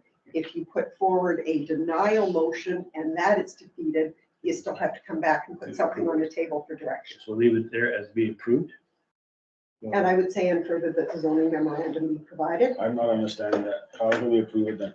We've just heard compelling arguments. You have the You have the opportunity opportunity to defeat the motion to approve, and then that makes it clean. If it's a denial motion that's put forward and that's defeated, we still have to come back to what the direction would be on a variation. Okay, so to complete that, be approved and further that a zoning memorandum be provided outlining the property and any developments thereon. Approved variation conforms to the zoning bylaw number 04-20919. And that would be it. But Cheryl has, Okay, Sorry, have you talked about and do you feel clear about what a zoning memorandum is? probably haven't included that typically in our variation orders. But in speaking with the planner, it was his indication that if this is approved, it then means that the property conforms to the zoning bylaw as it exists, with the variations having been considered. Am I correct on that? Okay. Mr. Chairman, just to clarify here, it seems to me there's been a lot of exchanges with the planner by our CAO, and I don't think we've had any knowledge or background or insight into that. Should we not be privy to that so we can make an informed decision? you have access to the plan, Say again? the plan, development plan? You got No, access? the other plan I do, but it seems to me there's been some interactions about this particular parcel with a planner, or am I mistaken? I don't think with planners, I don't think that's it, just as far as the variation. I think if we can get a motion on the table, I'd have a suggested course of action that I'd want to put forward. But Do we have a mover here? Can we remove? I'll move it to get it. Seconder, Councillor Fisher. Okay, Councillor McGregor. Mr. Chairman, I'd like to move a table motion. So I'd like to move a table in motion with requests for more information. I'd like to get a report from community planning that gives us information about, what Charlotte has talked about today. In addition, I think it would be helpful to know how Cornwallis is dealing with this. Because while this parcel is in Oakland, this is a community that is covered by two municipalities, so it would make some sense to me to treat things somewhat similar. So that would be one thing I'd like to see. I'd like to see a signature from the owner on the application. I think that, we should make sure that following process on this, and well, I think this could be okay. I think that would be an extra T I'd like to cross. And I'd like to see a more detailed site plan. I'd like to, there's discrepancies about whether there's a well or not a well, and, if there is a well, where is the well? Where are you planning to put septic? Those things would be helpful to me to understand, to take this forward. So that would be my tabling motion and request for further information before we consider it. If the tabling motion takes precedence, you're moving it, we have a seconder. Councilor McDonald, all in favor of the table motion? You want a discussion on that? The only discussion on a table in motion would be to when we would like it to come back. If you want to add that to it, Councilor Garrett, as to how long you want for next meeting, you want it for 2 minutes? When is our next meeting? January the 17th. Makes it pretty hard with the holidays. That's what I was going to question is, Let's do two different people here for information. Is there a time frame you would need to provide something like that? When's your February maybe? Well, I'm just thinking, you're asking me to also coordinate with another municipality, right? So I just want to make sure I can actually get you what you want. It would be the 21st. The February. 21st of February. Do you need us back here in person? I would not think so. I think we would just need a Pretty. You would just need the report written. Okay. February 21st meeting? Would that be acceptable? Yeah. You seconded? Yes, by one question. Are you okay with that? No, I'm perfect, yes, amendment? perfect, perfect. I just wondered with this plan, would it have like where the septic would be, the holding tanks and the well, and or is that not up to us? Would that go beyond once you get apply for a permit? Like because I don't know where the regulations are for that, if there's enough room or where it would be, where the property, the house would be, the garage, and where the well. You're gonna ask for an engineer drawing. Well, I don't know if we want to go that far. I just kind of wondered that if that's something. Extra expense. Okay, okay. I just wondered, does that make sense or no? Well, It's gotta follow. at the end of the day, Regulations. it's going to have to follow the on-site wastewater management regulations, Right. which is under the environmental Okay, so compliance. we're not, So they already have to do that. okay, anyway. okay, thank you.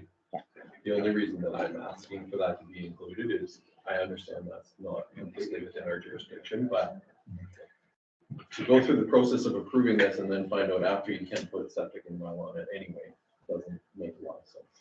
So, Mr. Chair, I think the onus would be on the developer or on the applicant to make sure that they are regulated compliance. I mean, we can't act on somebody's behalf. I mean, I think our duties are confined to looking at the actual variation application, and that's it. If the owner wants to purchase that property with a variation application and then finds out later on that, there's environmental constraints or regulatory constraints, then that's unfortunately on the owner. We can't inherit that liability is what I'm trying to say. Our liability is limited to looking at the zoning variance application, and that is it. Anything after that, you're on your own. When I buy a property, if I find out there's a big sinkhole under my house later on, well, then so be it.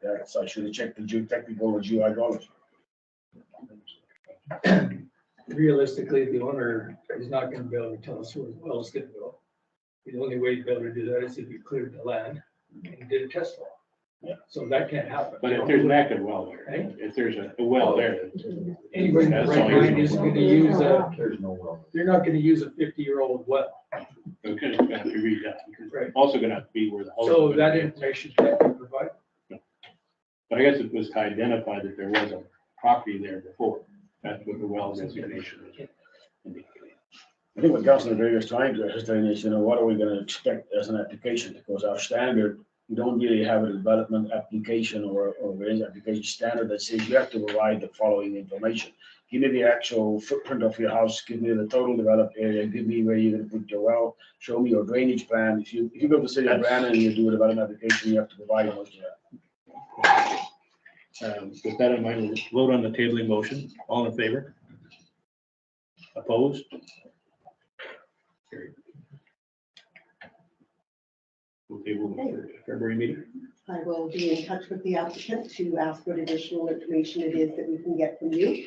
And I will be in touch with community planning to see the information that we will receive back from them.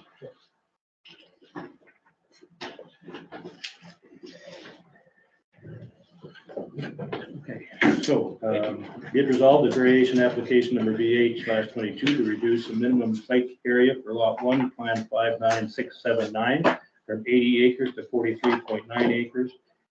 To reduce the minimum required site area for lot 2, plan 5969 from 80 acres to 59.82 acres. And the site width from 1,000 feet to 790.58 feet to realign farm boundaries on property located on southeast 1819 WPM, Jackson, to be approved without condition. Do I have any? Councilor McDonald, seconder. Mr. Jones, discussion? All in favor?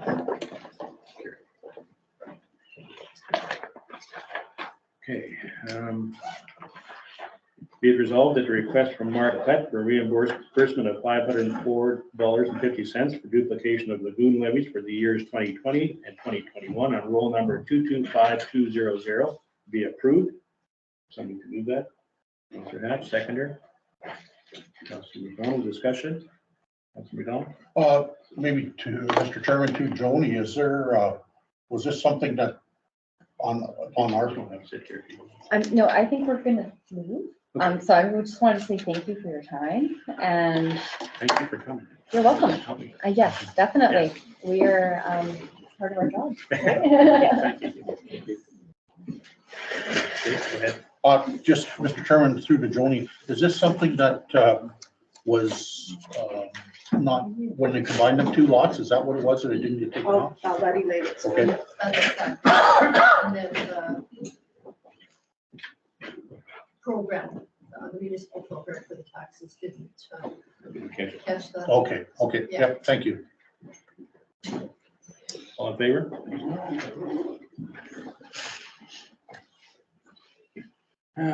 Good. Oh, this one. I'm not sure where council will go on this one. Yeah, so you want to give us maybe some insight into it, or you want to just put it be approved, or? You could put the approved and then we'll debate whether that's the route. Be it resolved that the request for reimbursement of water charges at 405 Fifth Street be approved. Somebody wish to move that? Mr. Jones, seconder. No seconder? Okay, Councilor McGregor, seconder. Discussion then? You want to give us a closed notes? I could. So there was a house in town where a fire had happened. At the time that the fire was ongoing, they had to temporarily disconnect water just to make sure that nothing was damaged in putting out the fire. After that, the water was reinstalled. The owner didn't advise the municipality that they wanted it permanently discontinued because there is no activity taking place in the house. In speaking with the fire chief and with our water and sewer contractor, they're saying that they're not prepared to make those calls without a request actually coming from the applicant to discontinue, because they have no way of knowing whether or not the applicant has contractors coming in to repair the home who will need water or whatever.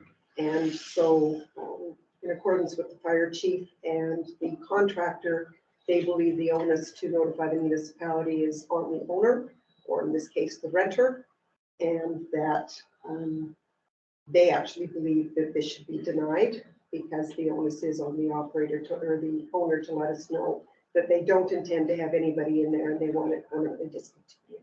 So was there a leak and that's why they got charged, or? No, there was charges. So there's been 2 bills that have gone out since the fire had taken place. There have been charges during the first 3 months. There was actual water usage. The bill would have been the minimum billing amount because nobody's living there, so it isn't being used, but we still do have a minimum quarterly billing amount. Say the amount for the July billing and the October billing is 128.42. That's for both ones. 62.30 times 2 plus penalties. Since April. That's different than the amount she was. correct? She was, I'm not sure how she arrived at that number. I'm assuming that she included the first billing of the year, which would have been January, February, March, which has been paid. Which she's requesting that back also, right? No? She's just requesting since the pipeline. So does that amount actually represent consumption, or is it just the It's minimum? minimum The payment. minimum payment, okay.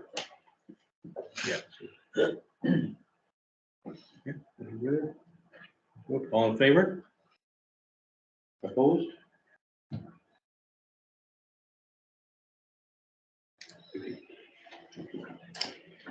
Okay, be it resolved that the interim audit for the period January 1st to October 31st, 2022, as prepared by Census Chartered Professional Accounts Limited, be received.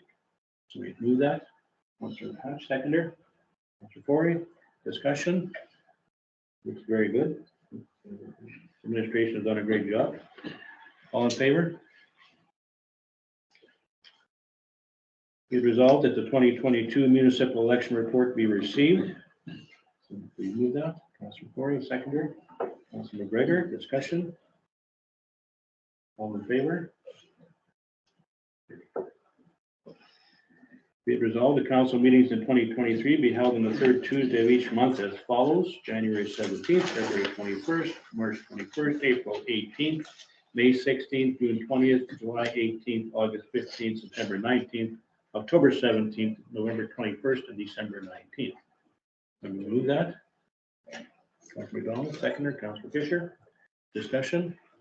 We've avoided all dates as far as convention goes. And that was part of the purpose of this, is that it doesn't interfere with spring or fall convention. Okay. All in favor? Whereas section 163 of the Municipal Act provides as follows: a council may adopt an interim budget to have effect only until the council adopts an operating budget for the fiscal years.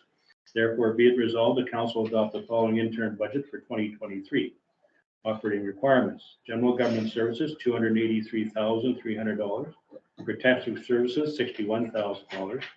Transportation services, $458,000. Environmental health services, $64,500. Public health and welfare services, $13,000. Environmental development services, $2,200. Economic development services, $18,750. Recreation and culture services, $54,650. Fiscal services, $812,000. Water and wastewater services, $158,400. Somebody please move that. Councilor McDonald, seconder. Councilor McGregor, discussion. Mr. Chairman, I have just one quick question. Sure. In terms of on a revenue aspect for a budget. Now, this may be a stretch to involve this, but and I'm just asking because I'm very curious, when the Cornwallis Municipal Police tickets someone in our municipality, are we getting revenue for it? That's all strictly to them.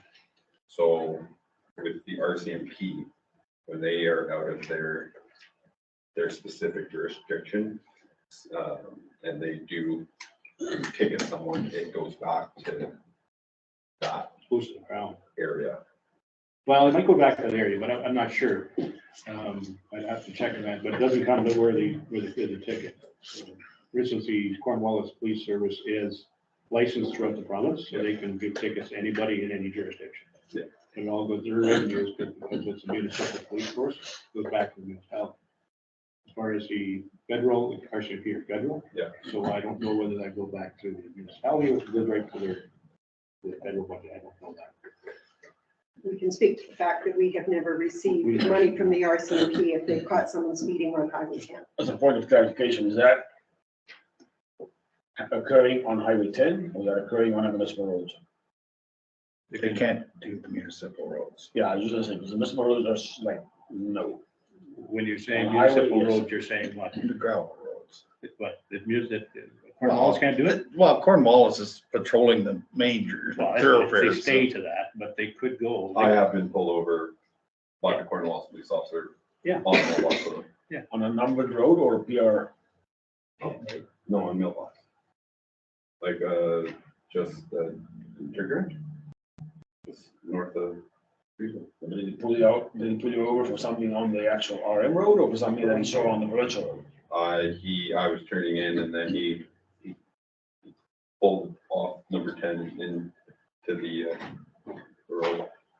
Yeah, they can do that, because they got jurisdiction to give you a .08 on any road, doesn't matter what road they're on. They may not have jurisdiction as far as our bylaws go, because they won't know our bylaws for speed limits. Yeah. But, they can do the general. My understanding is we are the traffic authority on our municipal roads, and the only roads that are excluded are the provincial roads and the provincial trunk highways. Well, we don't have, we have jurisdiction, we can set bylaws, but we don't have bylaws for speed limits on our municipal roads. Sorry for getting off topic, I was just very curious. Councilor McGarry? Mr. Chairman, I was just gonna say that this is, I believe 50% of our current budget is what we allocate, and we just do this so that operations continue while we finalize budgets, so. So there's no revenue in here, this is for No, operating this is costs. just to allow us to expand. All in favor?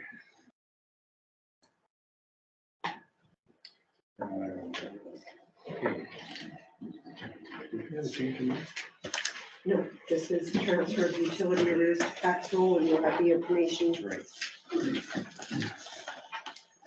Okay, whereas in accordance with section 252(2) of the Municipal Act, the amount of all outstanding charges for water and sewer services are a lien and charge upon the land service and shall be collected in the same manner in which ordinary taxes upon land are collectible and with like remedies. And whereas in accordance with bylaw number 16-2021, being the water and sewer rates bylaw, due notification has been given to customers with outstanding balances are greater than 90 days.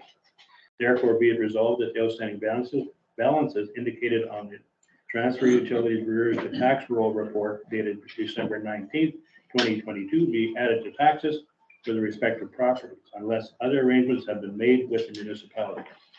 Can we please move that? Mr. Donald, seconder. Mr. Hatch, discussion. Are we moving only over 90 days or are we full amount? Well, only when they go over 90 days. So that's the 40122.27?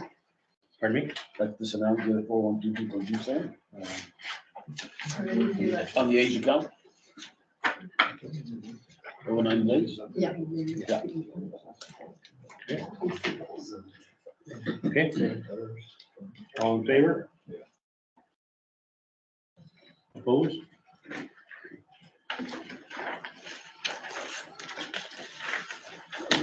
Okay, be it resolved that staff be authorized to carry over vacation days as indicated in the payroll carried forward report subject to time being utilized by March 2023 and bank time payout or budget permits.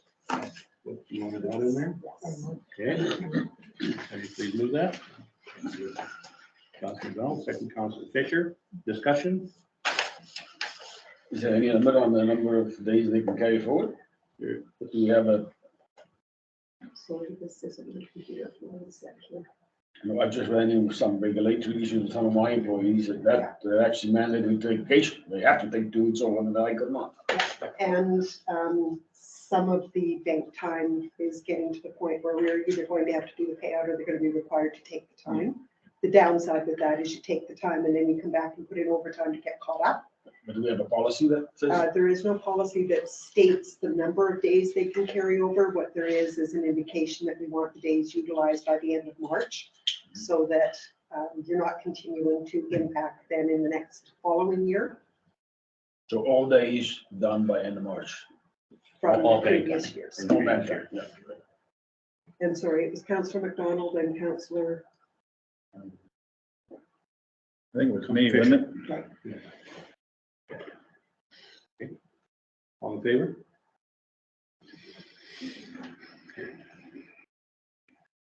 Okay, whereas section 365(2) of the Municipal Act provides that council may in any year designate the immediately preceding year, in any year designate the immediately preceding year or any earlier year as the year of which properties, the taxes in respect of which are in arrears for the year, must be offered for sale by auction to recover the tax arrears and costs.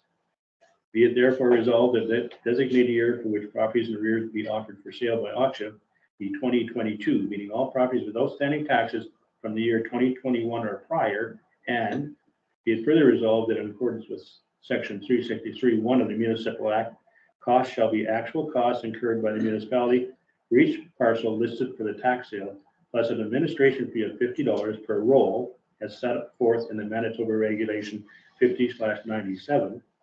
And be it further resolved that the tax sale be held September 19, 2023 at 1:30 p.m. at the Municipality of Oakland-Wawanesa Council Chambers, 106 4th Street, Wawanesa, Manitoba. Somebody please move that. Councilor Fisher, second. Councilor Corey, discussion? All in favor? Be it resolved as this meeting is now adjourned to meet again on Tuesday, January 17, 2023 at 9 a.m. at the municipal office in Wawanesa. Please move that. Councilor Corey, second. Councilor McDonald, all in favor? Opposed? No. Thank you very much.